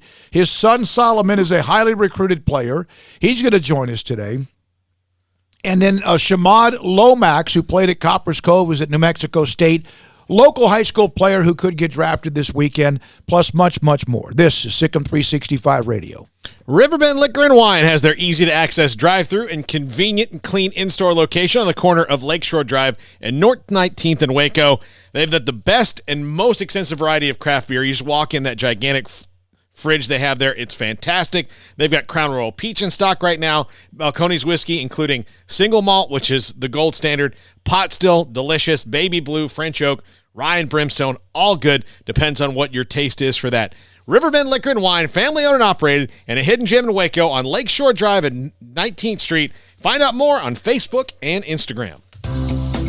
At Ideal MRI, we feel blessed to be a part of the Waco community. We're a small family business here in Central Texas. At times like these, the cost of healthcare has never been more important. And unfortunately, significant illness and injuries still occur. That's why Ideal MRI is open and here to serve you through this difficult time. If you need an MRI, ask your doctor about Ideal MRI. You can schedule online in minutes at idealmri.com or call 833-IDEAL-MRI. And please, remember to follow CDC guidelines and practice social distancing. Stay home, except for the essentials, and be safe. Together, we'll get through this. Hi, this is Grant Taft, and I'm a proud listener and supporter of the all-new SicEm365 radio show with my friend David Smoke, Paul Catalina, and Craig Smoke. SicEm. Let Camille Johnson Realtors guide you seamlessly through the process of buying your dream home or selling your current one. Commercial, farm and ranch, or residential, Camille Johnson Realtors can smoothly and successfully lead you through any transaction with a team of 24 experienced agents who are excited about serving you. Camille Johnson Realtors services the entire greater Waco area. If you're in the market to buy or sell, contact Camille Johnson Realtors, 104 Midway Center in Woodway, or find them online at www.camillejohnson.com. Camille Johnson Realtors, elegant, charming, warm, welcome home. This is Waco, and this is Boozer's Jewelers. When locals want luxurious jewelry and at a competitive price, they come here. This is Brad Boozer. He's the owner of Boozer's Jewelers. Boozer's is the premier wedding ring store. They specialize in loose diamonds and wedding rings. At Boozer's, they have 7 jewelry counters dedicated to wedding rings and diamonds only. They also specialize in heirloom jewelry, custom jewelry, watches, and much, much more. So what are you waiting for? Stop on in today and discover why the locals trust Boozer's for their jewelry.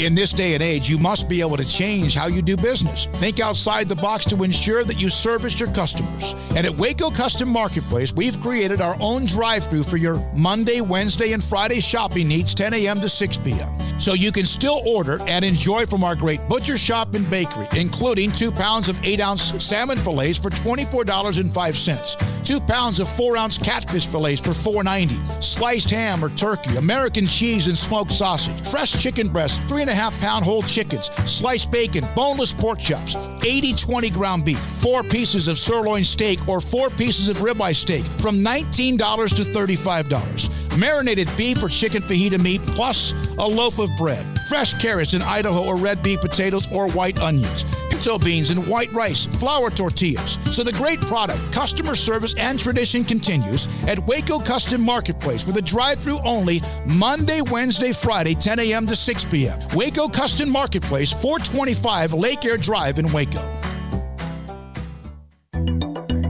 It takes time to reach goals. It's a truth that applies to more than sports. It goes for your financial goals as well. You work hard for your money, and you deserve an investment strategy that lines up with your game plan. And Tom Albers, your Edward Jones financial advisor, can help. If your financial investments aren't putting forth the effort you desire, stop by today for a financial review. Tom Albers, 4301 Lakeshore Drive, 254-776-7605. Edward Jones, member SIPC.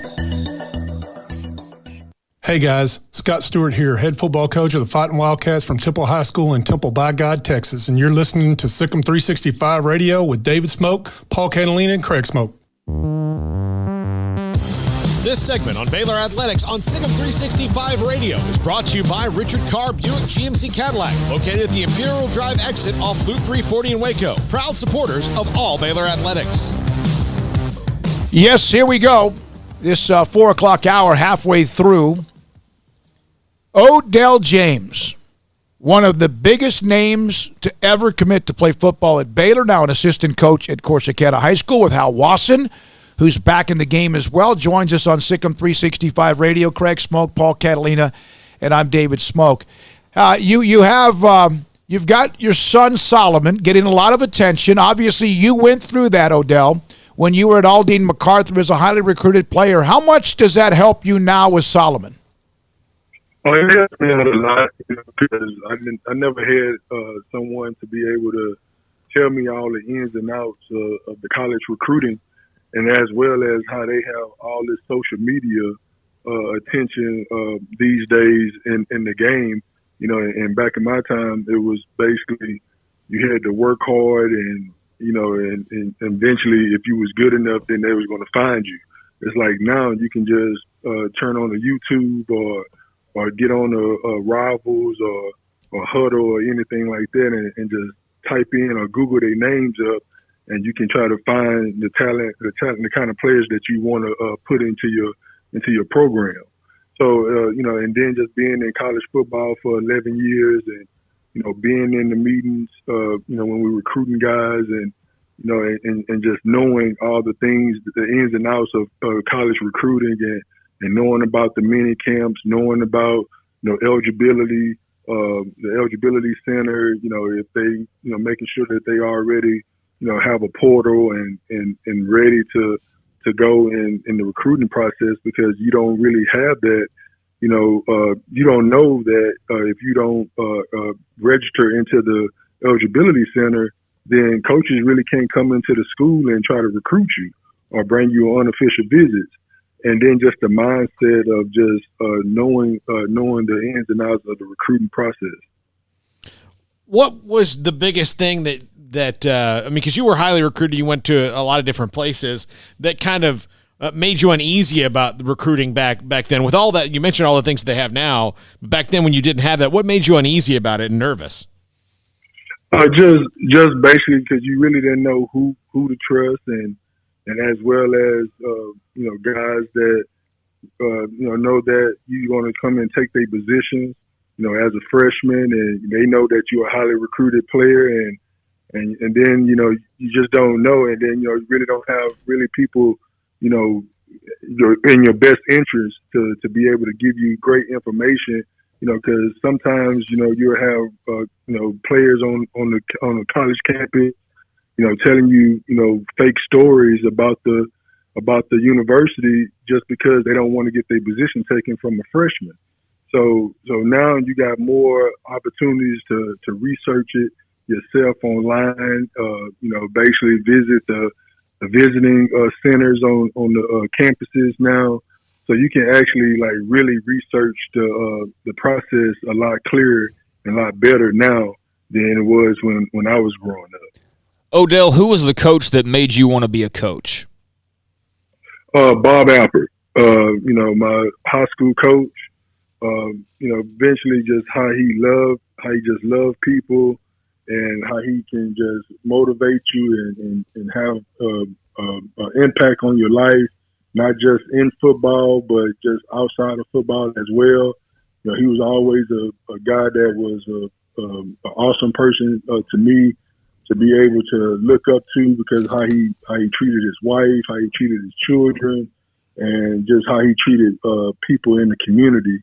And and that was something that I always wanted to come back to do. My first goal was trying to make it to the NFL, and then after I finish the NFL or anything like that, I was always thinking about coming back to my community or somewhere in the state of Texas, and being able to pass on the gifts and the tools that coaches before me did for myself. How much do you think your career was derailed? And we know that Baylor, towards the end of the 90s, really went through a stretch.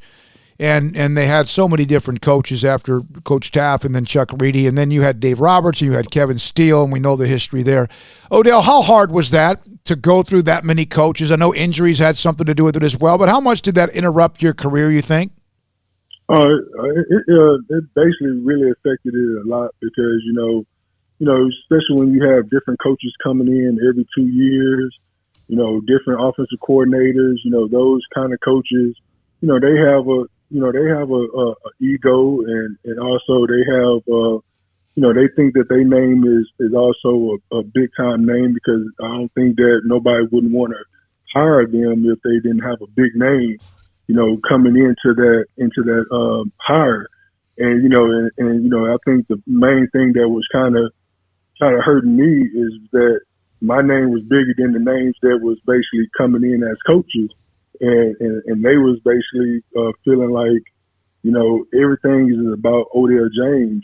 We have the whole total team, but the question that the reporters was trying to ask them is, what are you going to do with Odell James? What is your philosophy of how you going to use them in that kind of way? And I don't think they really knew how to use me in the way that Bob Alpert used me in high school. And also, the totally different thing, is also just, I was that kind of guy with Bob Alpert that he would pull me in the office 24/7 and show me the flat defender, or show me cover 4, show me cover 3, show me cover 1, where's the progressions, and I don't think none of the coaches in that kind of way of coaching, was teaching me in that kind of way, because I was easily to be wanting to be a person that, be a gym rat, and come in and watch film and all of that. So you also still have to have a great relationship with your players. And, you know, after Chuck Reedy years left, I don't think we had that many coaches that was really player coaches to be able to, you know, help you with the game and teach you the game. In a stranger, obviously you've learned a lot from the great coaches you've been around in your life, but do you kind of in a weird way learn as much about what not to do from coaches who weren't that invested? Yes. You know, definitely take with the good and the bad, you know, from any coach that I've been associated with and put the good in my toolbox and I throw all the bad stuff out and try to use the things that was bad in a way of turning it into good. Just like, you know, just basically just saying that I would not do this or do that whenever I become a coach, and just make sure that I can keep that even keel, you know, with the player and as well as the coach. So, Odell, back when you were a recruit, you were the top prospect in the state, and you had, at one point, your list was Florida State and Baylor, Nebraska, Texas, Ohio State. Now, all due respect to Baylor, you know, one of those things is not like the others, but you narrowed it to Baylor and Nebraska, I guess, were kind of your final two. When you had the press conference and you announced that you were going to Baylor, I know the coaches were aware, but forgive me for somebody who wasn't following at that time. How much of a surprise was that? Or was that kind of a well-known thing? And if there was a surprise, just how blown away were the people around you covering that at the time that Baylor was the choice versus those other schools? I mean, I didn't really, you know, tell you the truth, I didn't know how big it was. You know, I was just a high school player, just loving to play football. And not really knowing about recruiting as much. You know, Coach Hopper came to me one day with a letter from the University of Texas, and I'm just like, what is this? and he was basically like, it's an offer letter to the University of Texas. And, you know, in that time, you know, you didn't have, you know, I didn't have cable. The only thing that I had was Monday Night Football. Mm-hmm. So, you know, my thing was NFL after high school football, because the year that I'm coming out, you got Kobe Bryant going to the NBA out of high school. You got Kevin Garnett going out of high school, and you know all those kind of things. And you know it was the hype was so big on me that you know newspaper editors and writers at that year that some of the big time name college players wasn't performing the way that they're supposed to be performing, and they was like, well, when we put Odell James on the Heisman ballot, you know, so it was almost in that kind of way of just like, okay, I go straight from high school to the NFL. I didn't really know because I didn't have that many people in my family that went to college. Right. So my thing was just like, okay, you know, let me go to, but I went to Baylor because, you know, with the coaches that we had, like Mike Gundy, Larry Fedora, that's, you know, thank God that's back at Baylor now. They was young and up and coming coaches at that time. And, you know, and they was, you know, now you see Mike Gundy being at Oklahoma State for over 15 years and you see Larry Fedora being a head coach at North Carolina and Southern Miss, and Andy McCullum that actually recruited me from at Baylor that went to Tennessee. So all these guys was young and up and coming great coaches, great head coaches that nobody didn't give an opportunity, a long opportunity to come to coach at Baylor when Chuck Reedy hired him to be able to bring us in, and, you know, at that time. Odell, it's great to reflect back on everything. I'm watching a video on your son's Twitter feed at Huncho Solo 6, and he's doing squats with your wife in the garage. Yeah. And he goes, "Mama's boy." Is he a mama's boy? Is Solomon a mama's boy? Yes, he loves his mother a lot. You know, I think. Yeah, he won't be doing no squats with Daddy. That's right. Oh, I love it. I can't say. Look, I've seen you. I can't say I blame him. Yeah. Yeah. No, but the main thing that he does that with his mom because basically going on 3 years now that she had a stroke 3 years ago, and she basically, thank God she fully recovered. But the thing is, he definitely loved his mom. He definitely wants his mom to be around for a long time, to be able to see him grow, whatever the Lord see fit for him to be in life. If it's a businessman or going professional football or baseball or something like that, he definitely want to see his mother be there to see him as an adult. That's so awesome. He definitely wants to make sure that she stays in good health so she can be around. That's fantastic. Hey, I know we didn't even get to most. We can try to do this maybe if everything ever does get back to whatever normal will be once you start practices up, which we don't know when, but I know that that's next, and all of how you're trying to communicate with your players. How Wasson, the head coach, what a great opportunity for you as well. Odell, always loved it when you were inside the athletic department building or wherever we saw you. Thanks for your time, and good luck to Solomon, and also as your wife continues to get better and better every day. Thank y'all so much for having me on. Thank you. Odell James, Aldine MacArthur, lost, I think, in the state championship game. Yeah, he did. Forgot who it was against. Dang it, I just went blank on who it was. But played at Baylor, and it has been a part of the Baylor football staff, and now is the assistant coach at Corsicana High School, and Hal Wasson's back in the game as well. Give me 1 second, because I had that just a few minutes ago. Louisville. Okay, Yeah. Louisville. Everman was too small. 43-37, Louisville over MacArthur. Okay, coming up next, Shamad Lomax is from Copperas Cove. He's a defensive back at New Mexico State, getting some looks. We'll have him to discuss the NFL draft and his thoughts this weekend. This is SicEm365 Radio.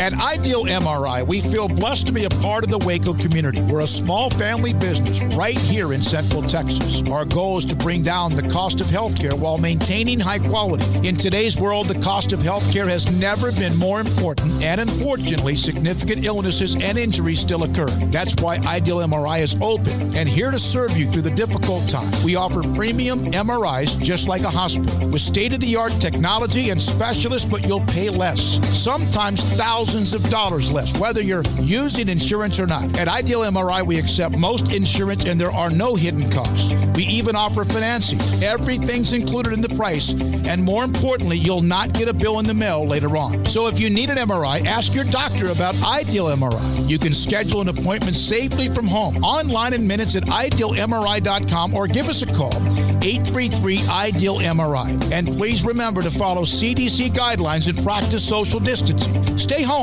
except for the essentials, and be safe, and together we'll get through this at idealmri.com.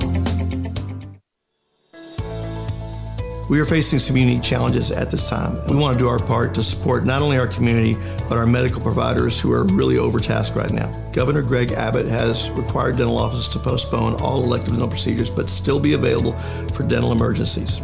At this time, dental emergencies are those that are defined as something that would make somebody consider going to the emergency room for treatment. We're offering to see you at our office Tuesday, Wednesday, and Thursday from 8 to noon, and we will waive all fees. We're doing this to support the community and support the medical system. This will allow the overtasked medical community to focus on the truly needy at this time. In the midst of what seems to be so much gloomy news, we want to send a positive signal of our faith in our community and in each other. We're all in this together. We're all in this together. We are all in this together. We're all in this together. We are all in this together. We're all in this together. We're all in this together. We are all in this together. We're all in this together. We're all in this together. We're all in this together. We're all in this together. We're all in this together. We are all in this together. We're all in this together. We're all in this together. We're all in this together. Thank you and God bless.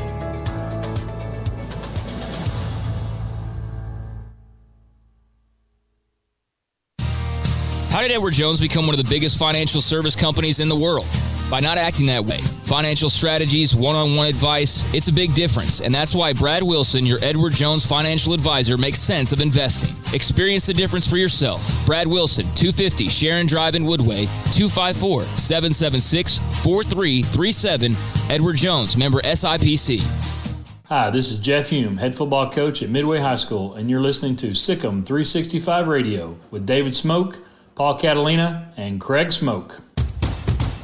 Hey, this is Bryce Petty, former starting quarterback and two-time Big 12 champion, and I know firsthand the importance of being in top shape both on and off the field. So listen up, men. If you're feeling beat down day in and day out and looking for that high-performance edge that separates the men from the boys, then look no further than the Petty Clinic Low T in Waco. Petty Clinic is a comprehensive men's healthcare clinic with an atmosphere catering to men. Board-certified Dr. Kent Petty has a special interest in offering the highest quality medical care to men of all ages. Some of the services offered include screening and treatment for low testosterone or thyroid, infertility, high blood pressure, diabetes, high cholesterol, sleep apnea, while offering comprehensive wellness exams and complete men's health lab panels. High performance men, remember, it's not just a Petty thing. This is Bryce Petty, encouraging you to reach out and Google search Petty Clinic Low T or go to pettycliniclowt.com and get your complimentary lab screening today. This NFL draft segment on SicEm365 Radio is brought to you by Richard Carr Buick GMC Cadillac at the Imperial exit off Loop 340 in Waco. He played high school football at Copperas Cove. He's played college football at New Mexico State, and he is getting attention as the NFL draft starts tomorrow, runs through Saturday. And then, of course, then teams, based on whatever is going to happen when it comes to eventual training camp, if there's even one. Shamad Lomax, we've been following him since he was at Copperas Cove, joins us on SicEm365 Radio. What's it like this week for you with the draft coming up tomorrow? Yes, sir. It's just been a lot of anxious. I've been anxious this whole week, barely getting any sleep going through the night. But I've just been trying to stay focused, still working out, still staying in shape. And I'm just leaving up in the God's hands right now. So I'm just waiting until draft day. It's been a weird process, no pro days or anything like that people have been able to have. How have you talked to scouts? How have you met with teams, and what have they been telling you? Yeah, well, actually, New Mexico State had a pro day. I was March the 10th, so I think that was probably like the last day before they started canceling everybody else's pro day. So, unfortunately, I was able to have my pro day, and after pro day, I talked to some scouts, especially from the 49ers, the Bears, and, just staying in contact with those guys. And then also, I was at a CGS showcase out of Fort Worth, so I had to talk to some scouts there as well. So it's just it's been great right now. Shamad, it seems like you guys have a pretty good potential draft class coming out of New Mexico State. I mean, Jason Huntley, your running back. Tony Nicholson's a former Baylor guy that transferred to New Mexico State. Just to have your brothers around you going through this process, the future, still uncertain. What's that been like, just the brotherhood and going through this process with those guys? It's actually been great, because we all been feeling the same thing, been anxious. I actually talked to Jason Huntley last night. We're just up talking about how anxious he is as well. We're just it's good to have like guys coming from Mexico State, because it really actually coming from the Mexico State, because this brotherhood we got is very good. It's a culture that we have, and it's just great to have people to lean on to when times get anxious like this. What have you been told? What are the expectations for you this week? I've been told just keep my head up on for Saturday around the 6th or 7th round. And if I slip anywhere between there, should be a free agent deal somewhere ready for me. So I'm going to just really paying attention around day 3 on Saturday, and I'm going to just see what happens there. Does that make it a little bit easier watching the draft, kind of having a ballpark versus like just the complete unknown? Does it help at all that you kind of have an idea of when you might be called? Yeah, definitely. Most definitely. It definitely helps because, sitting around Friday, probably going to get anxious, and coming around Saturday, even more anxious. So just calming my nerves and coming around to that 6th round when that time comes, and I think I'll start feeling better. So you had that game in Fort Worth, and you said it's a CGS, it was a bowl game or an all-star type game. What have you done to keep yourself occupied and keep yourself at least, I guess in shape? What are you doing? What are some things that you've done? Oh, yes, sir. So after the CGS showcase, my family and I, we moved back to South Carolina, and it's really a small country town. So my dad's been coming up with crazy workouts for me to do. Like yesterday, he had me cutting down trees with an axe. He had me pushing his truck, and we had his truck in neutral. So he just been coming up with some crazy stuff, and it's really been getting me tired, keeping me in shape, and also he makes me start off with a 1 mile run every day. So I feel like I'm actually still in top shape right now. Well, that sounds like some Rocky IV stuff there, Shamad. I like it. Yes, sir. Do you what have you done? Like, what do you do to not get bored during this time? You can only work out so many hours a day. What have you been doing to keep yourself, just entertained? Just staying around family because, as a military kid, I always moved around a lot, so I wasn't with my family as much. So now that we're finally moving back and everybody's right next door, right close together, that's been really helping me not staying bored. Just going over to my cousin's house, over playing video games, going up to my grandma's, going up to my aunt's, just having conversations and just talking and catching up on old times. What do you miss the most about not being around others that are in the program or just athletes in general? Probably the friendships and the bonds that I made at New Mexico State. So all the friendships and bonds that I made at New Mexico State, that's what I really miss the most. Sometimes we try to correlate a time for us to get on a video game together and talk about old times, stuff like that. So probably the friendships, that's the biggest thing that I miss the most right now. When you've talked to teams and they've either talked to you or your agent or whoever, what have they said? Not so much when you might get drafted or what happens afterwards if you're not, but what have they said about you that, you're obviously very fast. You're a part of, track and field, and you have a bunch of picks in college. What have they said are your strengths or weaknesses? Strengths my strength is comes down to versatility, because I played safety, I played corner at New Mexico State, and I also played both at Cove. So they went all the way back to high school talking to me about that. And so they just say that my versatility right now is very good. I can be very efficient playing safety. I can be very efficient playing corner and also nickel. And then my key contributes on special teams as well. So they were very, very pleased about that. You mentioned being a military brat. Paul is or was, and so was I. What was your favorite part about being a military? Did you guys travel around the country a lot? Because some people don't, and some people, of course, go all over the world. What was your schedule or where you've been? Yes, sir. So we started in South Carolina, then we went to Savannah, Georgia, and then we moved to Mannheim, Germany, and then we moved to Copperas, Cove, Texas. So I think this meeting new people, just staying in contact with all my old friends. Actually, my best friend, he's from here. I met him in Germany. We still stay in contact to this day, and it's just great just seeing different environments when I was growing up, not just staying in one place, getting able to travel the world and meet new people. I think that was the best part. I loved it. I really did. I loved being a military kid. You get to go so many different places, and so that and good for you. And I know you got great family as well. Sounds like your father, axe cutting down trees and pushing cars. Wow, but you got to do something, right? Hey, there's a guy running down the street with an axe. Yeah, there's a guy running down the street with an axe. Oh, never mind, he's just training for the NFL draft. It's all good. You got to do what you got to do, man. You got to do. Had you ever swung an axe prior to now? Because I did one time. We had a side yard that had a bunch of trees, and it was kind of not really our property, but we tried to clean it out every once in a while. And I remember one time doing something up against a stump, and I missed the stump. And thank God, even though it hit me in the shin, I was very lucky that it didn't split my leg open. Have you ever swung an axe much before? Yes, sir, I have actually. Because when I was in high school, we used to come back for the summer. My dad used to have me doing the same thing, staying in shape. So he had me chopping down trees back then too. So it's nothing new to me. So I've been doing it. Yes, sir. Hey, Shamad, just wondering, I know that guys try to avoid the question of who was your favorite team growing up, because they, I guess, think that some teams are going to not like their answer. But, I mean, who did you grow up watching, especially being a military kid and moving around a lot? And who are some of the players maybe that you've not necessarily modeled your game after, maybe you have, but that you look to and enjoy watching? Growing up, I was a very big Michael Vick fan. He was my favorite athlete, not just football player, but athlete too. So growing up, and he was right there in Atlanta, so right next to the state of Georgia, growing up in South Carolina. So that was really my idol growing up with Michael Vick. I even bought his cleats coming up in Little League. So I started off playing quarterback, wanted to be like him, wanted to be number 7. I even tried to throw left hand a little bit. That couldn't work. So Michael Vick definitely. Thank you, buddy. Appreciate joining the show. Good luck this weekend, and we'll be in touch, and we'll stay in touch with you no matter what happens, and hopefully it means that something does happen late Saturday, and if it doesn't, then we know you're going to be in a camp, and that's good news as well. Yes, sir. Thank you for having me. Shamad Lomax, Copperas Cove High School with New Mexico State.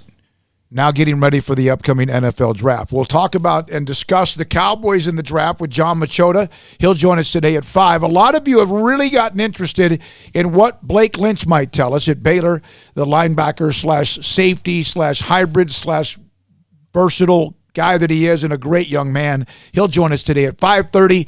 This is SicEm365 Radio. We are facing some unique challenges at this time. We want to do our part to support not only our community, but our medical providers who are really overtasked right now. Governor Greg Abbott has required dental offices to postpone all elective dental procedures, but still be available for dental emergencies. At this time, dental emergencies are those that are defined as something that would make somebody consider going to the emergency room for treatment. We're offering to see you at our office Tuesday, Wednesday, and Thursday from 8 to noon, and we will waive all fees.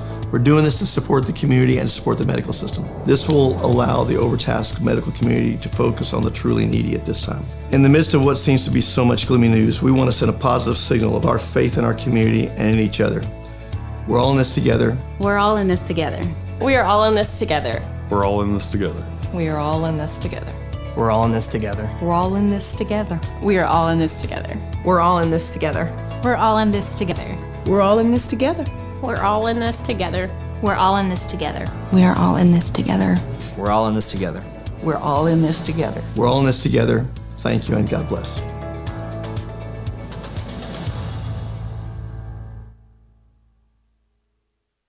Waco, Texas, our city of remarkable growth and opportunity with an even brighter future ahead. What makes it all work is our people living, working, and growing together.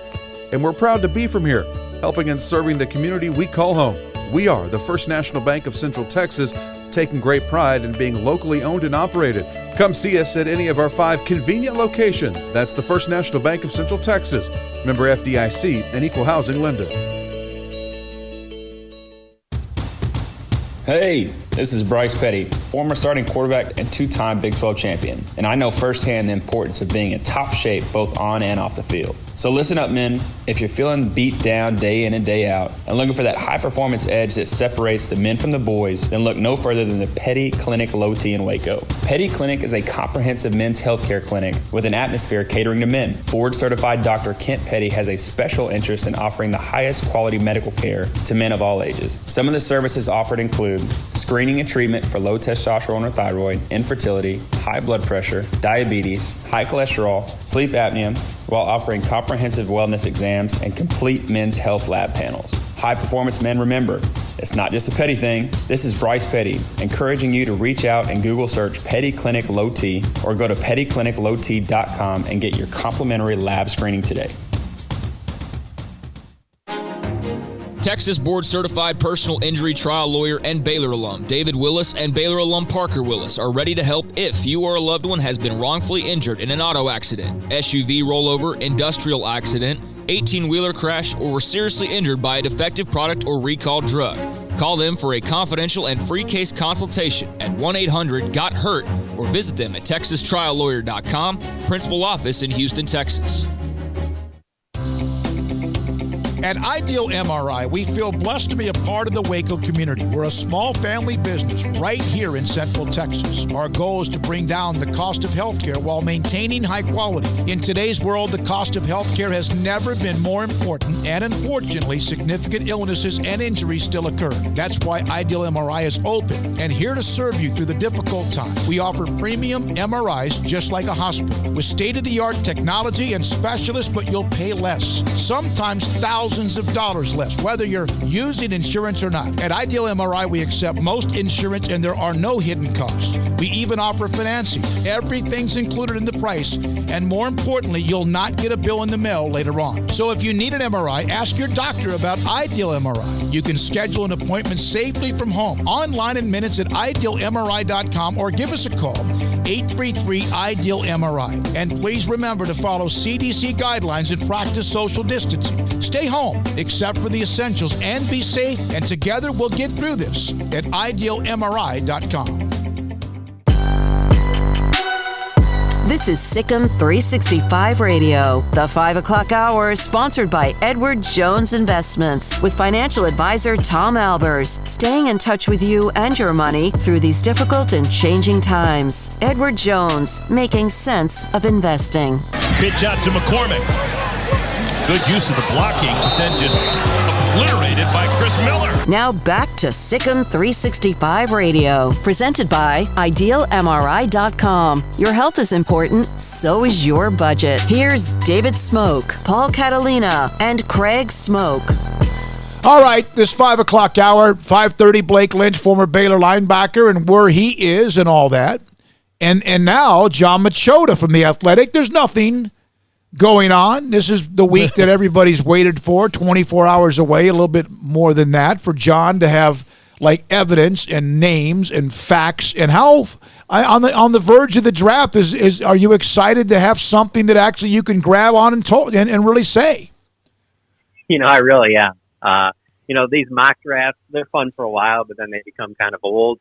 And the other thing is that we just haven't had as many opportunities to kind of, be around the facility and get as much information as maybe in some previous years. And so without the players working out for the teams and the 30 visits like we've had in previous years, there's more uncertainty. And so that's why I think I'm looking forward to even more so is that I don't think anybody really knows how it's going to go, not only for the Cowboys, just the rest of the NFL. Is it going to run smoothly? Are there going to be glitches? Are there going to be more trades, less trades? I really don't know what to expect. And so that intrigue and it just being so much different than any other draft, I think has got me a little bit more excited than usual. What did you learn from the big Cowboys conference call yesterday? There wasn't a ton there. There were some technical difficulties, and it wasn't necessarily a smooth process. At one point, Jerry Jones even said that their calls with prospects and the meetings they've had virtually online through WebEx and different things like that have gone better than that call went. But I went for about 45 minutes. One of the things I'd say was probably most interesting to me was just the way that Mike McCarthy, Stephen Jones, and Jerry Jones all talked about the quarterback position, and not in a we're trying to look for a guy to replace Dak, but more of a we're going to be looking for a guy potentially if the right guy is there later in the draft. That could be a guy that we kind of mold maybe behind Dak as a guy that maybe could be someone that they use as a trade piece down the line, and it just really talked a lot about what the Packers had done in the past. When like Ron Wolf was running the show over there, and then obviously Mike McCarthy has developed a lot of quarterbacks and been around a lot of quarterbacks, and so that was interesting to me because frankly going into this draft, looking at how they have 7 picks, I really wasn't thinking that quarterback was going to be one of those 7, but coming out of that call, I certainly wouldn't be surprised now if the right guy is there that they don't take a quarterback in maybe the 4th or 5th round. What did you make of Mike McCarthy's comments regarding Dak? I know, sometimes things are said and they can get blown up for headlines and things like that, but as far as, the playbook and the holdout and all of that was pertaining to Dak, what did you make of that, Jon? It was pretty interesting because he wasn't giving up much, and you could tell he was being really careful with what he said. And so, this is our first year going through this with, a new head coach after having Jason Garrett for the last 9 drafts. And so, it was kind of interesting in that sense that he wasn't really, there needed to be several follow-up questions for him to even get down to basically, I'm not going to give you guys a rundown of who's been participating and who hasn't, where, frankly, I just didn't think it was that big of a deal. If he's not doing it, he's not doing it, whatever, But yeah, he did not want to give up that. Mike McCarthy really didn't give up much as it is. Not that Jason Garrett really did, but Mike McCarthy wasn't really trying to show their hand very much. So, and then certainly when it came to Dak, he didn't want to say too much about that because, frankly, it's out of his hands right now because it's contract stuff. Jon, we had Randy Galloway on last week, and of course, so that was entertaining. But he did bring this up, and I don't remember. I know that it seemed like forever ago, but when Mike McCarthy gets the job and then they retain Paul, who's Kellen Moore, has Mike McCarthy ever been a head coach where he didn't call the plays?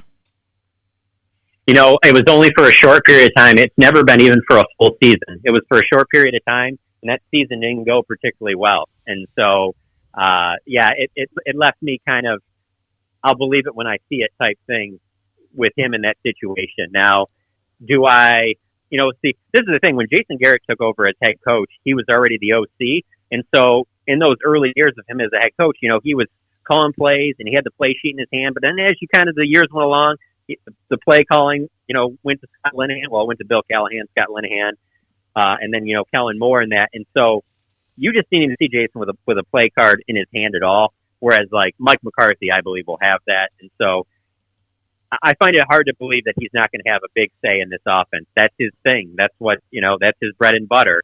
That's what he's done in the NFL. And while I say that, I also do understand why you would keep on Kellen Moore, why you would keep on a Doug Nussmeier, because it wasn't like the offense was bad last year. There were things that you want to build on, and you have several of those same pieces coming back. And so, that's going to be interesting to see how that goes.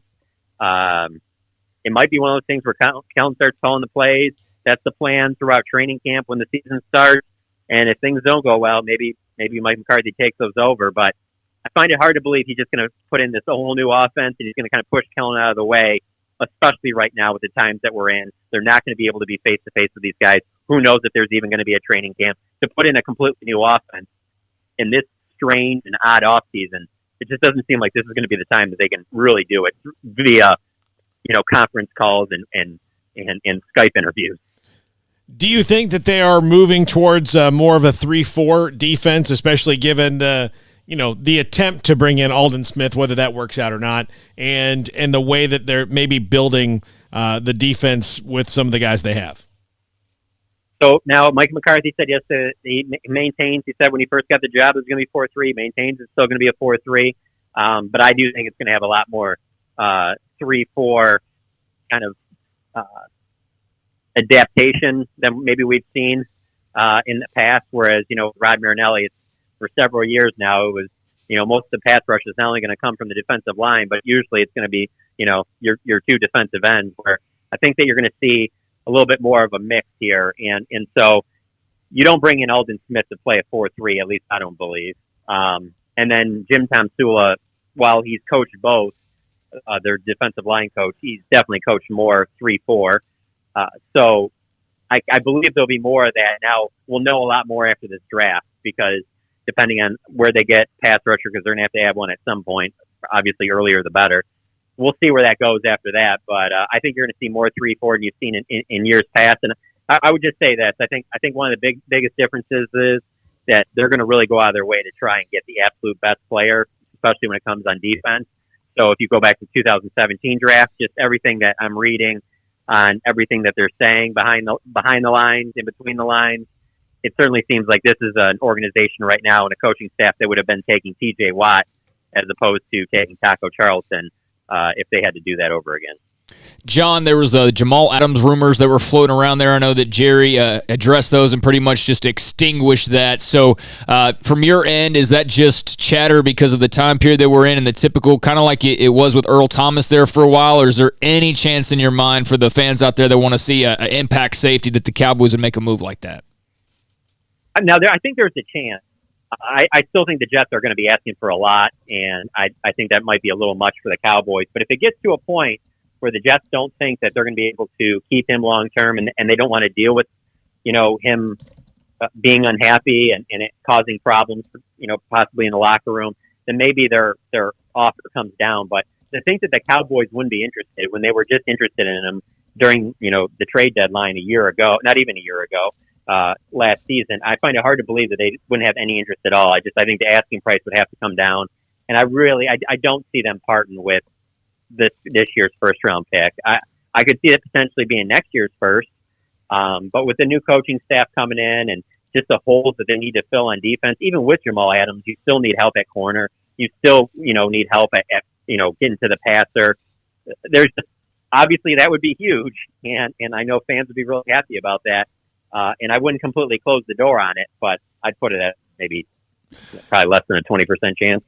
Because of what and how the draft is being held, which is once in a lifetime different, where are you? Where is the staff for The Athletic? How are you guys going to go about doing what you do? Yeah, so I'll just be covering it from home.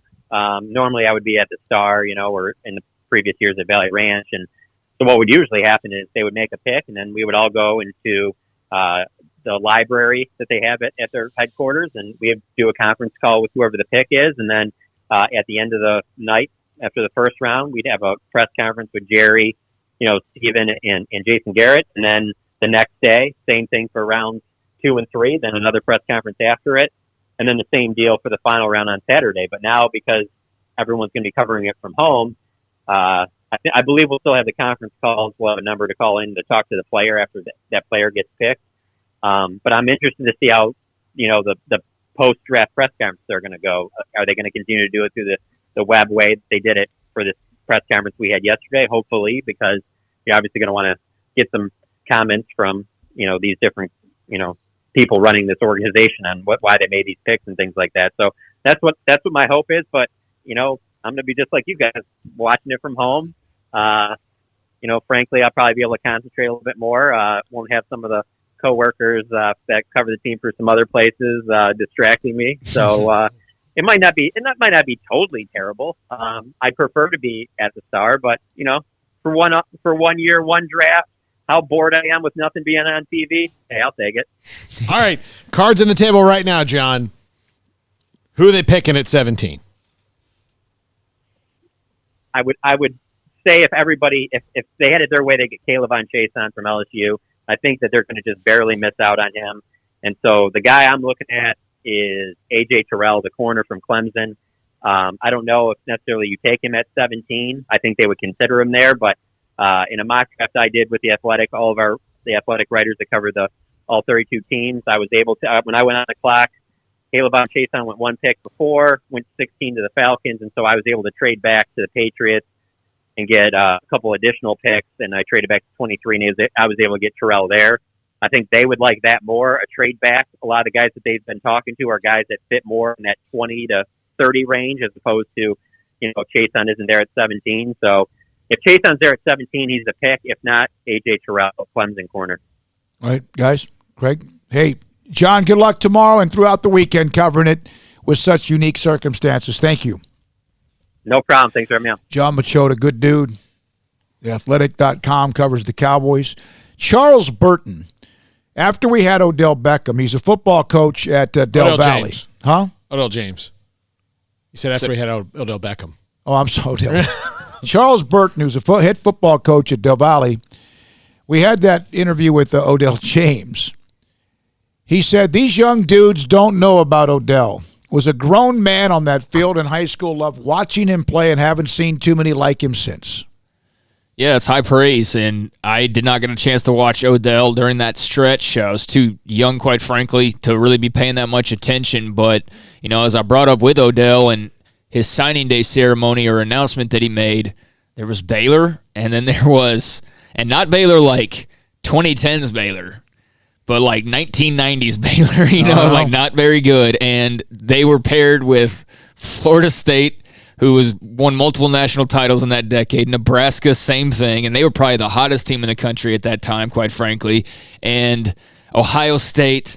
And, it's crazy that Baylor was even a part of that mix. And then they were ultimately the selection as well because of just what a stud he was coming out of high school. So, yeah, that's a guy I wish I could have kind of seen some of that hype. And you could tell from hearing him talk that he didn't really know how to handle all that back then.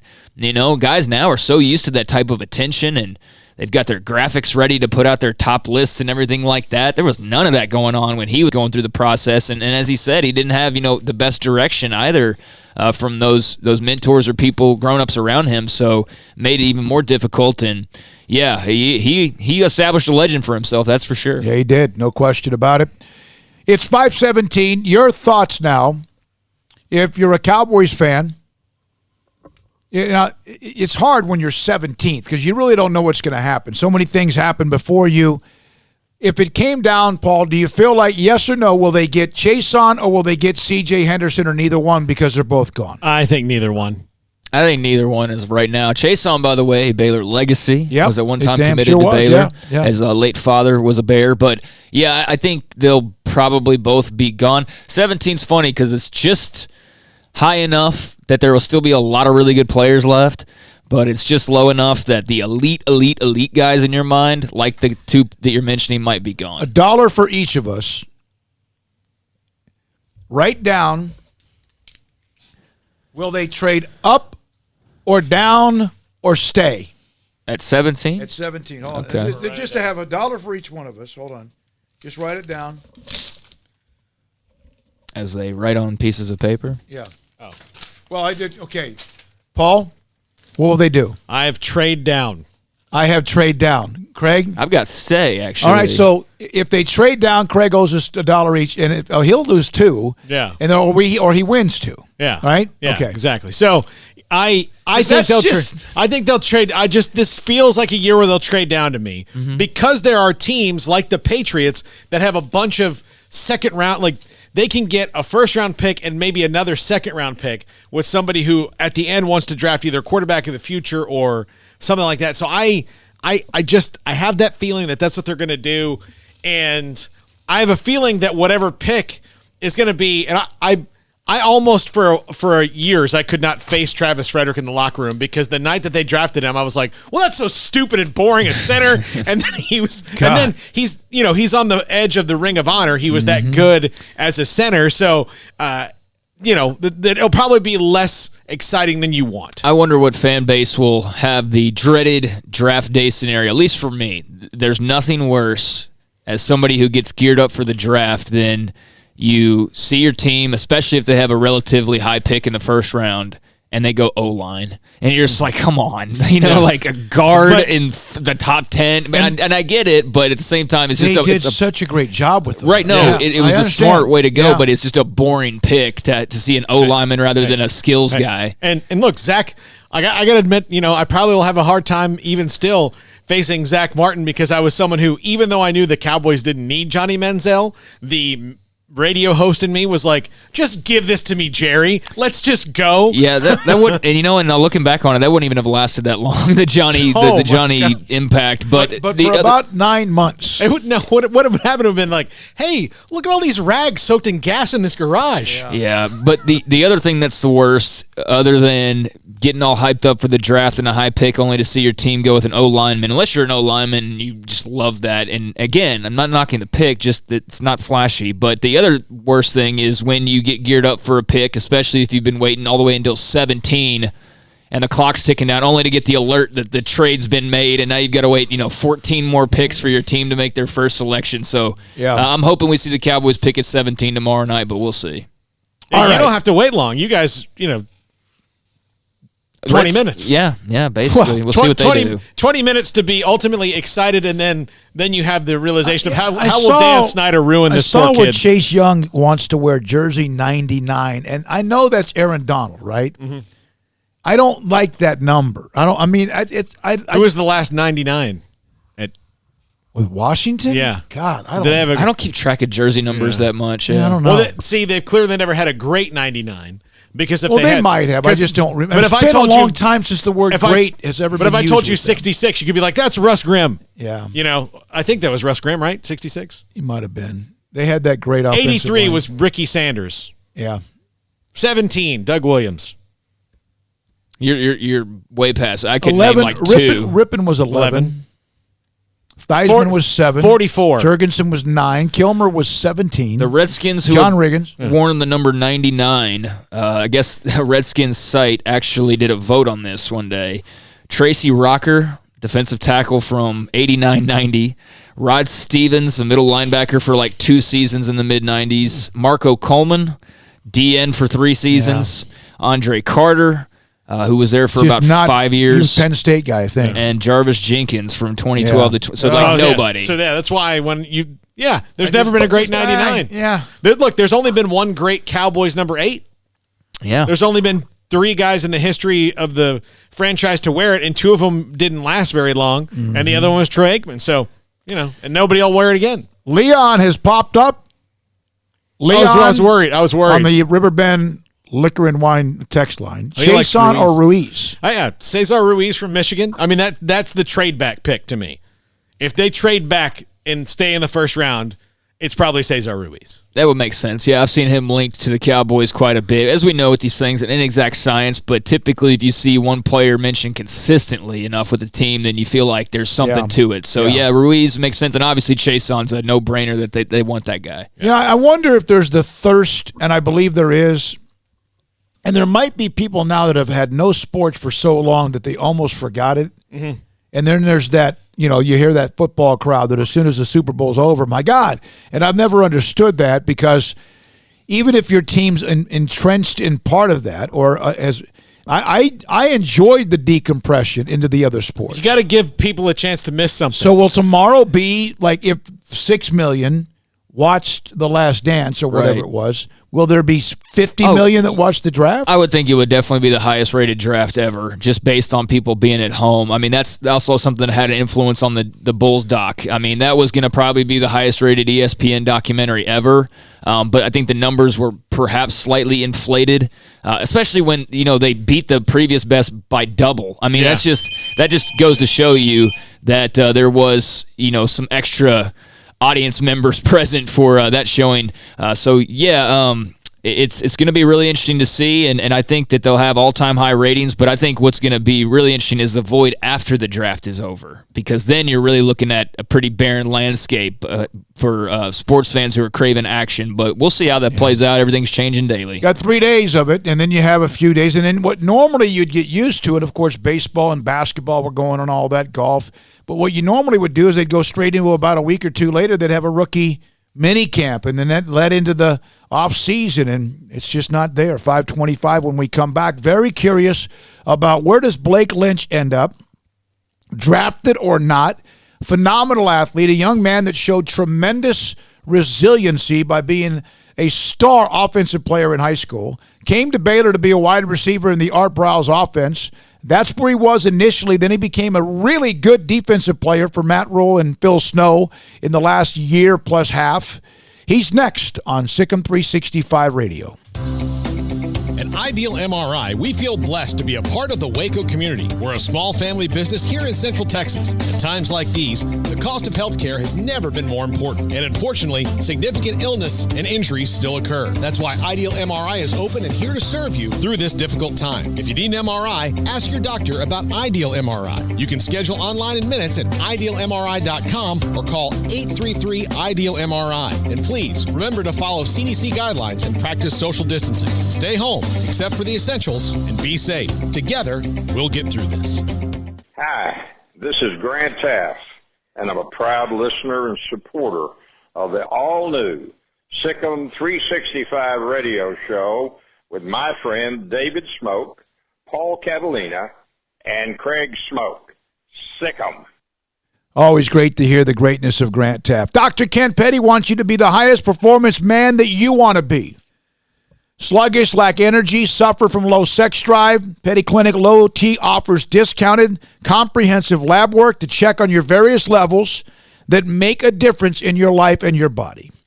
It's not only time for you to become the man you want to be, the highest energy, stamina, improved sex drive, the healthiest and high-performance man, but also opportunities to get screening for cardiac and heart disease risk, EKG, cholesterol, blood pressure monitoring, diabetes screening, and even testosterone or the growth hormone deficiency, male infertility, hepatitis C, and prostate cancer screening. Petty Clinic Low T offers replacement therapy for testosterone and growth hormones, and only now, of course, an opportunity to be a part of what he's doing. Remember, it was like 3 or 4 years ago when he opened up his clinic, and it's been growing, and the phones blow off every single day. They're constantly going. And, oh, by the way, John Henry works there.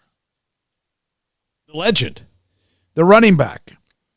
Petty Clinic Low T offering replacement therapy, again, for testosterone and growth hormones. PettyClinicLowT.com. PettyClinicLowT.com. Let Camille Johnson Realtors guide you seamlessly through the process of buying your dream home or selling your current one. Commercial, farm and ranch, or residential. Camille Johnson Realtors can smoothly and successfully lead you through any transaction with a team of 24 experienced agents who are excited about serving you. Camille Johnson Realtors services the entire greater Waco area. If you're in the market to buy or sell, contact Camille Johnson Realtors, 104 Midway Center in Woodway, or find them online at www.camillejohnson.com. Camille Johnson Realtors, elegant, charming, warm. Welcome home. This is Waco, and this is Boozer's Jewelers.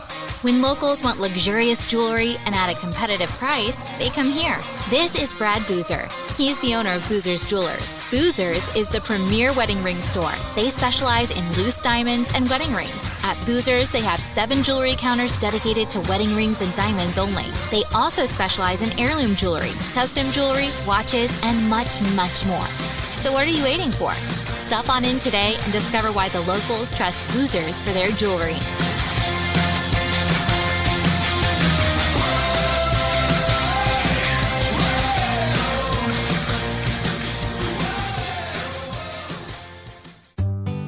In this day and age, you must be able to change how you do business. Think outside the box to ensure that you service your customers. And at Waco Custom Marketplace, we've created our own drive-thru for your Monday, Wednesday, and Friday shopping needs, 10 a.m. to 6 p.m. So you can still order and enjoy from our great butcher shop and bakery, including 2 pounds of 8-ounce salmon fillets for $24.05, 2 pounds of 4-ounce catfish fillets for $4.90, sliced ham or turkey, American cheese and smoked sausage, fresh chicken breast, 3.5-pound whole chickens, sliced bacon, boneless pork chops, 80/20 ground beef, 4 pieces of sirloin steak or 4 pieces of ribeye steak from $19 to $35. Marinated beef or chicken fajita meat plus a loaf of bread. Fresh carrots in Idaho or red beet potatoes or white onions. Pinto beans and white rice, flour tortillas. So the great product, customer service, and tradition continues at Waco Custom Marketplace with a drive-thru only Monday, Wednesday, Friday, 10 a.m. to 6 p.m. Waco Custom Marketplace, 425 Lake Air Drive in Waco.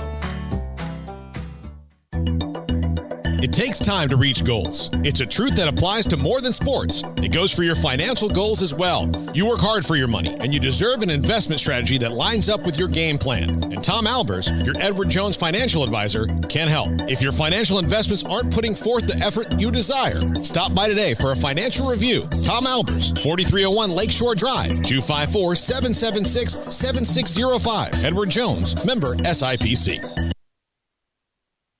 This segment on Baylor Athletics on SicEm365 Radio is brought to you by Richard Carr Buick GMC Cadillac, located at the Imperial Drive exit off Loop 340 in Waco. Proud supporters of all Baylor Athletics. Thank you to Richard Carr. Thank you to Richard Goff. Thank you as well to Lance Aldridge. And so many people. You know, we did an appearance. It was the last appearance we might have done. Mm-hmm. And it was to register to win tickets to the regionals in Houston and Dallas with men's and women's basketball. Man, those guys love sports. We appreciate them. I've seen them since, and they're all, the radios or laptops, whatever, on SicEm365 Radio Live. And here now joined by Blake Lynch. Blake Lynch, one of the young men that was a part of the transition from Art Browse's Jim Grove, Matt Rule, and eligible now for the upcoming NFL draft. And it seems like, Blake, thank you, man. Great to hear from you. It seems like maybe you've flown under the radar, but of course a lot of people have in these circumstances. Can you give us a sneak peek behind the scenes of what you're hearing from the NFL or teams? Yeah. First off, thank you for having me. I really appreciate it. But you're welcome. I've got on the phone with about 23 or 24 teams. Yeah, I've been getting some interest, but I think I'm really just at a disadvantage because I didn't get invited to the combine. You know, I didn't have pro day, but there's a lot of other guys, you know, in my predicament. I'm just ready for it to all be over with. Are you a linebacker, a safety, or are you whatever you need to be? A lot of teams been telling me linebacker, but my mindset is really whatever I need to be. Blake, what was taking to linebacker like for you? Obviously settled in very nicely over time, but just what was that transition like, and when did you really get a comfort level down for playing the position? It was amazing. You know, Coach Snow, Coach Sarabo, I think they did a great job of really developing me as a linebacker. But I would say my senior year, I really started to enjoy it. You know, the guys around me I played with, Jordan Williams, Terrell Bernard, Clay Johnston, we're all just so close, and they just, you know, the whole linebacker room just really welcomed me into the linebacker room with open arms. How much were you tested mentally, emotionally, or even physically because you changed positions? How much were you tested during that transition when everyone knows you were brought there to be an offensive weapon? I think I was tested mentally just by, you know, changing like the whole side of the ball and still have to learn the schematics and, you know, get it down, you know, fast enough to play at a high level. But also physically, just because, you know, receiver, it doesn't ask what linebacker does from a physical standpoint. So really just gaining weight, getting stronger, living in the weight room, and just things of that nature. I'm curious because there were a couple of people that I knew that knew you, and I know that it wasn't easy for you. Did you ever, and how were those conversations, if you had them, with Coach Rule? And was it was difficult, but did you ever think about, like a lot of young men do now, is they leave. If it's not perfect, they leave. How much did he teach you to stay and grind through it, and how much did you ever think about leaving Baylor? I wasn't going to leave. I don't think there was ever a point that, I wanted to leave. The class of 15 that I came in with, the Baylor seniors who, just graduated and just got done playing, we were so close. From Sam Tanklenberg to JaMychal Hasty to Jay Will, all those guys, we were so close, and we really just banded together, through all the, the roller coaster stuff that happened. We just banded together, and we're like, we're going to win here. We're not leaving. We have each other's back. We're brothers. And really, I just wanted to do anything that could help the team. That was my mindset. But was that hard though? I mean, was it hard to get to the mindset, just knowing that you had done so much, and then it was just moving across the chessboard a little bit more? Yeah, definitely it was hard. Definitely it was hard. But at the end of the day, I just know that I believe that the coaches have my best. They want what's best for me, so I just have to trust the process and trust everything that Coach Rule and Coach Robert we're doing at the time, and I really appreciate where I'm at now playing linebacker, because it's what I enjoy doing. Given how hard that time was, Blake, I mean, how awesome was last year and having the run that you guys did, especially being your last season with a lot of the players that you just mentioned being their last seasons as well, to go out on top, to have felt that you probably had brought the program back to where it should be. Just how gratifying was that for you personally? It was very gratifying. It was something that, us seniors had talked about a lot. Last year we were more of an older team, especially on defense. But, man, we just grinded so hard for those wins. And, people don't really see it. People see the 11-3 or whatever our record ended up being. But it was so many days that we just, grinded in hours and hours of tape. And we're just, thankful that we had the opportunity to come together and play. I had a couple of questions from the Willis Law Firm chat room on SicEm365.com. From SicEm, Kentucky, would love to hear how Blake, regarding what he thinks about the studs coming up through the ranks of the defensive side of the ball.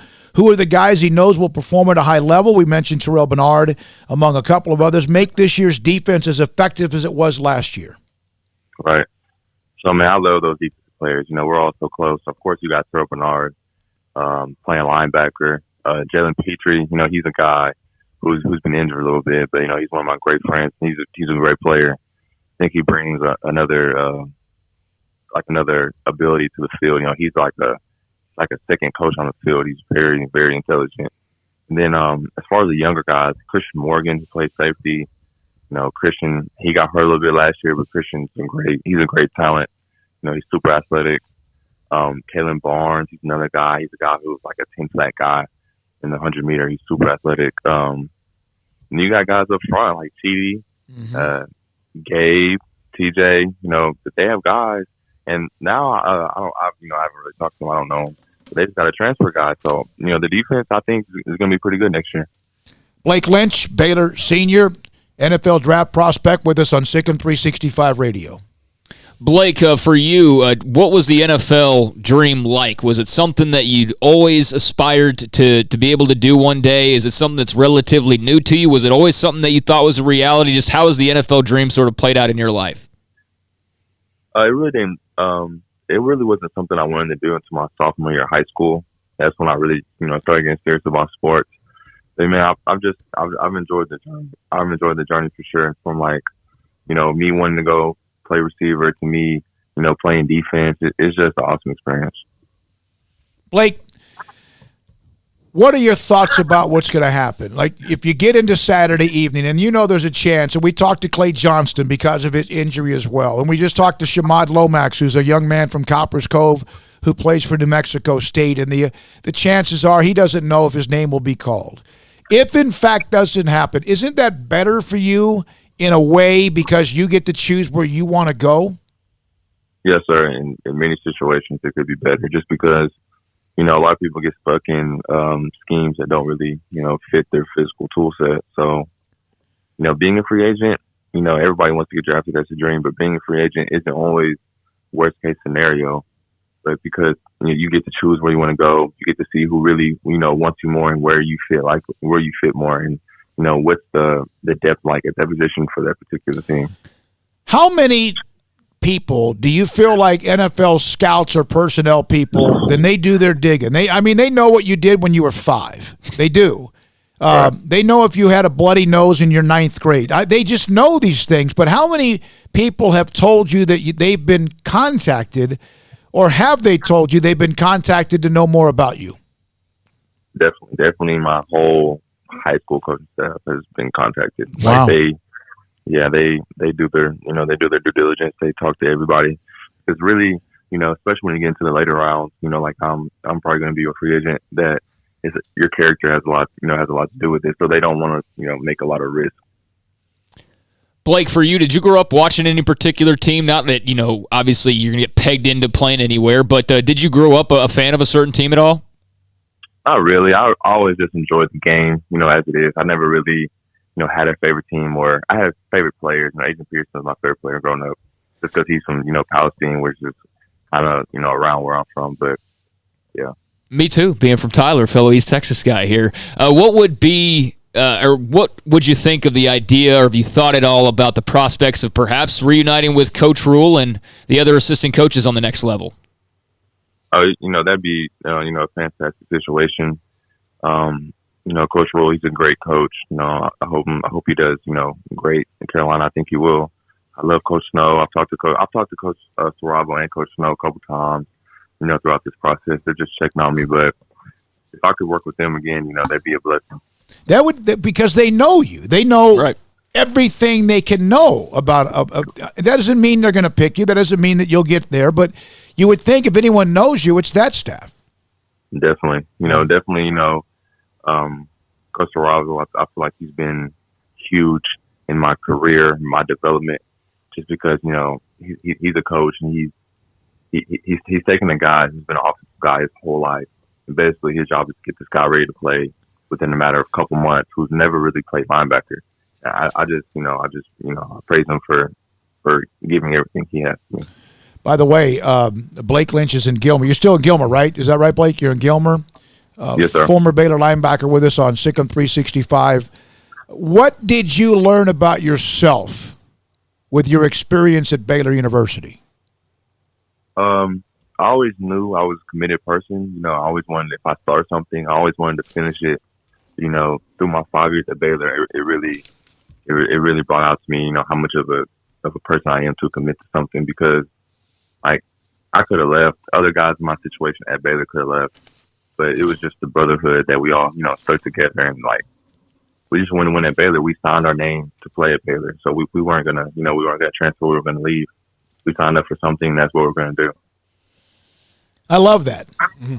I mean, it's easy now to just man, quit and move. It doesn't mean people who do that are wrong, but I love it. Look, man, if it was not for Blake Lynch and Graylin Arnold and Bravion Roy and a lot of those guys, Denzel Mims, who stuck it out, you know, I don't know that we're doing this radio show, or, you know, we're talking too much about Baylor having potentially 7-8 guys either drafted or unsigned, you know, free agent picks sometime in the next 3 days. So, yeah, Blake and the rest of those guys I mentioned, I know I'm missing some. They are a historical, very important piece of the Baylor puzzle. Yeah, no question. And it's a bond that you'll have no matter how long or whoever plays whatever level of football or whatever you do in business and life. I would like to ask Blake, I mean, I just reeled off all those players. Blake, what do you think about Bravion and Denzel and James, and how excited are you for those guys to see them get their names called here over the next couple days? Man, I'm very excited. I might be more excited for them than for me, just because I've seen it from the outside. You know what I'm saying? So like I've seen them grind year round. Like it's not a seasonal thing for us. It's a year round thing. You know, it's always on our mind. And you know, we have some guys. Obviously, I'm in that boat who might not get drafted, but I really feel like we're gonna have at least 8 guys that will be on an NFL team next year and be playing next year, not practice squad on the actual team. Mm-hmm. Just because, you know, how hard we play, the level of detail that we come to the game with, and that all, you know, is instilled from Coach Snow and the defensive coaches at Baylor. Hey, I appreciate your time, Blake. Appreciate you being a part of the show. And you said thanks for having you on. We appreciate you being on with Craig and Paul and me. And I know you're very close to your mother. How has she been? You've spent a lot more time with her lately than in forever, right? I mean, what's it been like to have more time with her? I mean, it's been great. You know, I have a 10-year-old sister that's here at home too. She's home from school. So just to spend time with my family is great, especially, you know, in these times right now when everything's going on and so crazy. And then, you know, in a month or two, I could be across the country. So just these times are just great right now. Thank you. Appreciate it, Blake. Good luck. Good luck, Blake. Stay in touch. Yes, Blake Thanks. Lynch. How about that story? And we knew it a little bit, but I'd get some whispers from people outside about, you know, he's unhappy, whatever. He's never going to transfer. Turns out never going to transfer. The most loyal of anybody. Yeah. He didn't even really consider it. People like to put what they would do, Of course. onto somebody. Yes. So if I had to move positions 4 times, I would leave. That's what those people are saying. You say that, and I had somebody project something that was very much their thoughts on what they really wanted onto me about 3 weeks ago before we started this radio show, and so I know exactly what you mean. If I were this, I would do that. Well, okay, that's fine, but that doesn't mean that's what they're going to do. Right, or what they want to do. What they want to do, what's best for them. So yeah. You know, Blake's, what a story. I mean, all the position changes and the high ranking coming out of high school. He was a big get when Bryles landed his commitment. And as we saw, you know, that class fell apart, but there were some dudes that stuck around. Graylin, Denzel, Bravion, Blake. I mean, and what a player Blake turned into. You know, very versatile. He's just such a tweener guy that I think it just makes it so incredibly difficult for NFL teams to try and figure him out. And then, you know, you add his personality into it, and he was great with us just now, but he's not the most talkative guy either. That is as much as I've ever heard him say. Exactly. So I just think that's a double whammy of what do we know about this guy? Braylon Arnold used to be kind of a quiet. Yeah, he was early on. Introverted, and what we got from him on Monday. I'll tell you what, Matt Rule, everything that he said on his opening press conference, you know, they didn't quite win the Big 12 title or whatever, but as far as turning a lot of those young men from boys to men, or getting them ready for the draft and telling the fans that, hey, we're going to have guys that are going to go play in the pros for years, not just make a practice squad. What did Blake just say? He was talking about we're going to have 8 guys, not just make practice squads, but we're going to have them on teams because of how hard we work. That all came true. That's you right. can say whatever you want to about Matt Rule, but he did exactly what he said he was going to do. And I'm really looking forward to seeing how many of these guys get picked up this weekend. Well, I asked this question a little bit. We didn't have much time because we're almost at the end of this third hour. But I asked this question, and I'm going to phrase it to you guys, and you can come back and give me your answers, and I'll read because I got some pretty good response on Twitter. Think through this for just a little bit. And I understand this might be an easy choice. 254-339-1122 on the text line, brought to you by Riverbend Liquor and Wine and or the Willis Law Firm chat room. Or hit us up on Twitter like some of you have. Think through this. Has there been such a void of sports that you're thirsty for any sports, including the upcoming NFL draft? Or have you realized you can do more, you can do without it more than you thought? We'll come back with that because it's interesting to get some of these responses. I already know my answer. 254-339-1122. That's the, again, the Riverbend Liquor and Wine text line. The Willis Law Firm on SicEm365.com. This is SicEm365 Radio. Waco Custom Marketplace. Man, I tell you what, went by there the other day, and they have the butcher shop and they have the bakery. And even though you can't go inside, there's the drive-thru, and it's always stacked. And not to the point where you're like, oh, my God, I don't want to go there. I don't want. No, it's people constantly coming through. And there's like you drive up, they give you like almost like a menu where you can check off what you want. You want 2 or 3 pounds of hamburger, you want some brats, or you want sausage, you want whole chickens, or you want some steaks, and maybe you even called those in to be specially or customized. And they have even just sandwich meat like sliced ham or turkey, American cheese. If you want sliced bacon, they can do that for you as well. Pork chops, ground beef, And the sirloin steaks, 4 pieces for $19.35 or 4 pieces of ribeye steak for $35. Idaho and red beef potatoes, white onions, flour tortillas, pinto beans, white rice, fresh carrots. It's there at 425 Lake Air Drive in Waco. This would be the normal time when you would get a lot of that crawfish. And don't we crave for things going back to normal? Because that's what they do, and they do that so well. And Brian Bauer, his father, his brothers, and the family have done an amazing job of creating their own drive-thru during this difficult time. Open Monday, Wednesday, and Friday from 10 a.m. to 6, so you've got about 10 minutes to get there today. It'll be worth your trip. Waco Custom Marketplace, 425 Lake Air Drive in Waco. Our communities are facing unprecedented times. At Boozer's Jewelers, we care about you and your family. If you're like me, your home has unwanted or unused jewelry lying around. They can have value, and that means we can turn that jewelry into instant cash. This is a great way to get the most value from your unwanted jewelry. At Boozer's Jewelers, we buy all kinds of unused jewelry. So give us a call and let us give you peace of mind and cash for your unwanted or unused jewelry. Waco, Texas, a place with its own unique history and a future bright with promise. Full of remarkable growth and opportunity, and what makes it all work is its people, families, raising children, growing businesses. Wacoans are hardworking with a passion for what's next, and we're proud to be from here, helping Waco to grow and prosper. We are the First National Bank of Central Texas. Familiar faces making local decisions. Member FDIC, an equal housing lender. Hi, this is Grant Taft, and I'm a proud listener and supporter of the all-new SicEm365 radio show with my friend David Smoke, Paul Catalina, and Craig Smoke. SicEm.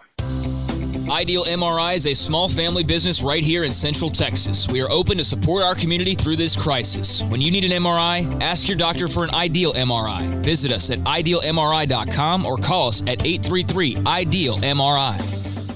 I hate my job, but I don't mind getting up in the morning. I dread each day, but I can't wait to get out of bed. You ask me why, and what I'll say to you is true. Well, you can get breakfast tacos at Rudy's Barbecue. Scrambled eggs and brisket, they ain't fooling around. Salsa drap, son, they're the best in town. Barbecue for breakfast, yes, it's true. Put a smile on your morning at Rudy's Barbecue. Next in line. Hi, this is Mart High School football coach Kevin Hoffman, and I'm a proud listener and supporter of the all-new SicEm365 radio show with David Smoke, Paul Catalina, and Craig Smoke. In this day and age, you must be able to change how you do business. Think outside the box to ensure that you service your customers. And at Waco Custom Marketplace, we've created our own drive-thru for your Monday, Wednesday, and Friday shopping needs, 10 a.m. to 6 p.m. So you can still order and enjoy from our great butcher shop and bakery, including 2 pounds of 8-ounce salmon fillets for $24.05, 2 pounds of 4-ounce catfish fillets for $4.90, sliced ham or turkey, American cheese and smoked sausage, fresh chicken breast, 3.5-pound whole chickens, sliced bacon, boneless pork chops, 80/20 ground beef, 4 pieces of sirloin steak or 4 pieces of ribeye steak from $19 to $35. Marinated beef or chicken fajita meat plus a loaf of bread. Fresh carrots and Idaho or red beef potatoes or white onions. Pinto beans and white rice, flour tortillas. So the great product, customer service, and tradition continues at Waco Custom Marketplace with a drive-thru only Monday, Wednesday, Friday, 10 a.m. to 6 p.m. Waco Custom Marketplace, 425 Lake Air Drive in Waco. Let Camille Johnson Realtors guide you seamlessly through the process of buying your dream home or selling your current one. Commercial, farm and ranch, or residential, Camille Johnson Realtors can smoothly and successfully lead you through any transaction with a team of 24 experienced agents who are excited about serving you. Camille Johnson Realtors services the entire greater Waco area. If you're in the market to buy or sell, contact Camille Johnson Realtors, 104 Midway Center in Woodway, or find them online at www.camillejohnson.com. Camille Johnson Realtors, elegant, charming, warm. Welcome home. All right, here we go. SicEm365 Radio to close out episode 13, week 3. Think through this one. I understand it might be an easy choice, but has there been such a void of sports that you're thirsty for anything, including, of course, the upcoming NFL draft, which you might have been anyway? Or have you realized you can do without it more than you thought? Here's one response, and you guys, I got 4 or 5. From Don, if anything, my indifference to professional sports has been magnified to the point I don't ever see being a fan again. Of course, I am a women's college basketball fan in due time, but no rush. He's an older guy. It's okay. That's his opinion, right? Many others have responded. Batson, this time of year, I don't pay too much attention until the NHL playoffs start. Another very unique response. Definitely missing it, but you're right. The NHL is another one of those that wants to play everything in 3 cities and the same thing and do 3 games a day. Here's one from 61 Properties. NFL, no issues. If college football is canceled, it'll be an adjustment, assuming there's no spring ball. With new staffs, we'll be far behind. Lack of strength and conditioning, more injuries, that will be something. And then TJ, who's a great listener to the show, I've never missed sports more than I do now. The draft is the least, is at least a normal thing to watch. I just saw a great rant during the commercial break from a guy who was going off on the banking system in this country and really a funny riff on, okay, so you told us all to stay home and quarantine, but now you're still asking for the same payments, but I don't have a job because you told me to stay at home, so I did what I was supposed to, and I just think we're at a point now, we're at a breaking point where they're going to have to let the floodgates open back up sooner rather than later. I know there's this talk about, well, there's no vaccine until March 20 to save it. There's just no way that we're going to go another 9 months or whatever without sports. Now, as far as the question itself, I have not really missed I guess I miss just the ability to throw on the TV and there's a game on of some sort. Even if I don't really care for it, there's at least that option. Not having the option, I think, is what I miss the most, more so than the actual, oh man, I really miss not being able to watch Mavs Pistons. I think it's just the ability to watch, that freedom to watch that has now been taken away for me. But no, it hasn't made me realize anything I didn't already. I'm probably better than most about not having to watch sports all the time. So I'm missing, I think, just the opportunity more than anything. Yeah, there are things that maybe I wouldn't have watched as much of. Like, I don't really... I miss not throwing Nadel on the Rangers game after we get done. Yeah, I spottily watch the NBA until the playoffs. Like, I'll pick up a game here and there. But, when the Spurs were good, I would watch the Spurs more. I'd watch the Mavericks when they were good more. I was starting to watch a little more Luka. Sure. Just because it's, something we talk about. And he's fun to watch. I like watching players that are fun to watch. And I'll watch if the Lakers are playing the Clippers, I'm going to watch Kawhi versus LeBron and all that stuff. I'll watch that game, but I'm not going to pick up and watch, kind of a random NBA game. I probably would more now if that was like the only thing going. Sure, yeah. But I do miss it. I mean, and again, if there's not football, and look, I'm terribly missing baseball right now. I love baseball. I love watching baseball. I watch baseball every night. During this time of year, even if it's not a full game, I'm going to watch a few innings. Yeah, it's just kind of on. Joe, I miss it. Even the crazy sports shows on ESPN, like the Ocho. Yeah, I don't miss acceptable right now. I don't miss that, but I would imagine there's certainly a lot of people that do. They have a lot of viewers. Heath, I don't miss a single professional sport with one exception, the PGA Tour. I miss NCAA football and basketball if the seasons are not held. That's from Heath. And by the way, Heath, I will always remember you contacted me and appreciate your feedback on what we're doing here on SicEm365. By the way, also, on the PGA Tour, Tiger Woods, Phil Mickelson, Peyton Manning, and Tom Brady, they were talking about holding this match together to benefit COVID-19 relief. Well, that is going to be taking place officially. They will have an event on June the 8th at the Charles Schwab Challenge. Let's see. Woods, Mickelson, Brady, Manning will tee it up in the match Champions for Charity with all donations and fundraising to benefit COVID-19 relief. It'll air live on TNT. It'll just be the 4 of them, and the other specifics remain unknown at this time. But there is some golf returning on the horizon. That's good. Also, TJ at the end, he goes, I'd be watching baseball, gone to Arlington a few times, even taking my son to practice and games. Now it's just work, nothing on TV. Well, Tiger King, I guess, that's what he mentioned. He misses sports more now than ever before. I don't know if I miss it any more or less because of kind of some of the things that I had found myself falling away from watching it. But I'll we'll leave tomorrow and turn it on immediately and watch it. I'll keep have it up on, with what we have. I have it on all these televisions here. So as I wander through the I house. miss Nadel in the Ranger games or who. Yeah, I just it's because it's just something else. I'm just not one of those that watches every sport religiously.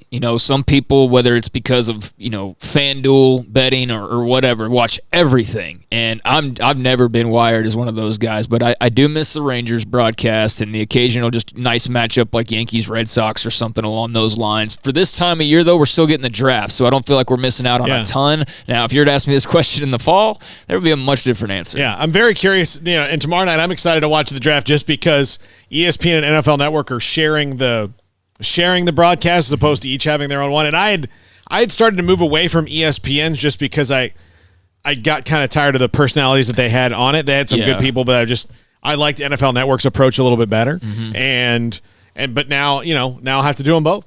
We are about to record an interview with one of the biggest legacy names in Cowboys history. You'll know when we tell you who it's going to be tomorrow. For Paul Catalina, for Craig Smoke. Our guest list again, Paul. Can you rattle it off real quick? I absolutely can. Go backwards. Yeah. So thanks to Blake Lynch, former Baylor linebacker, John Machota, Johnny Matches from The Athletic, Shamad Lomax, Copperas Cove product and NFL draft prospect out of New Mexico State, former Baylor quarterback and defensive back Odell James, Heisman Trophy winner Eric Crouch from Nebraska, the voice of the Texas Rangers, Eric Nadel, and Dan Shonka, Ourlads guide to the NFL draft, joined us pretty much right off the top of the show. And we are loaded up tomorrow with 2 or 3 college analysts about the draft and about many things college football. Plus, we'll have this Cowboys legacy and much more, plus Mickey Spagnola. For Paul, for Craig, I'm David Smoke. Thanks to our incredible list of sponsors. Thank you for listening whenever you do, however long it might be. Good night on SicEm.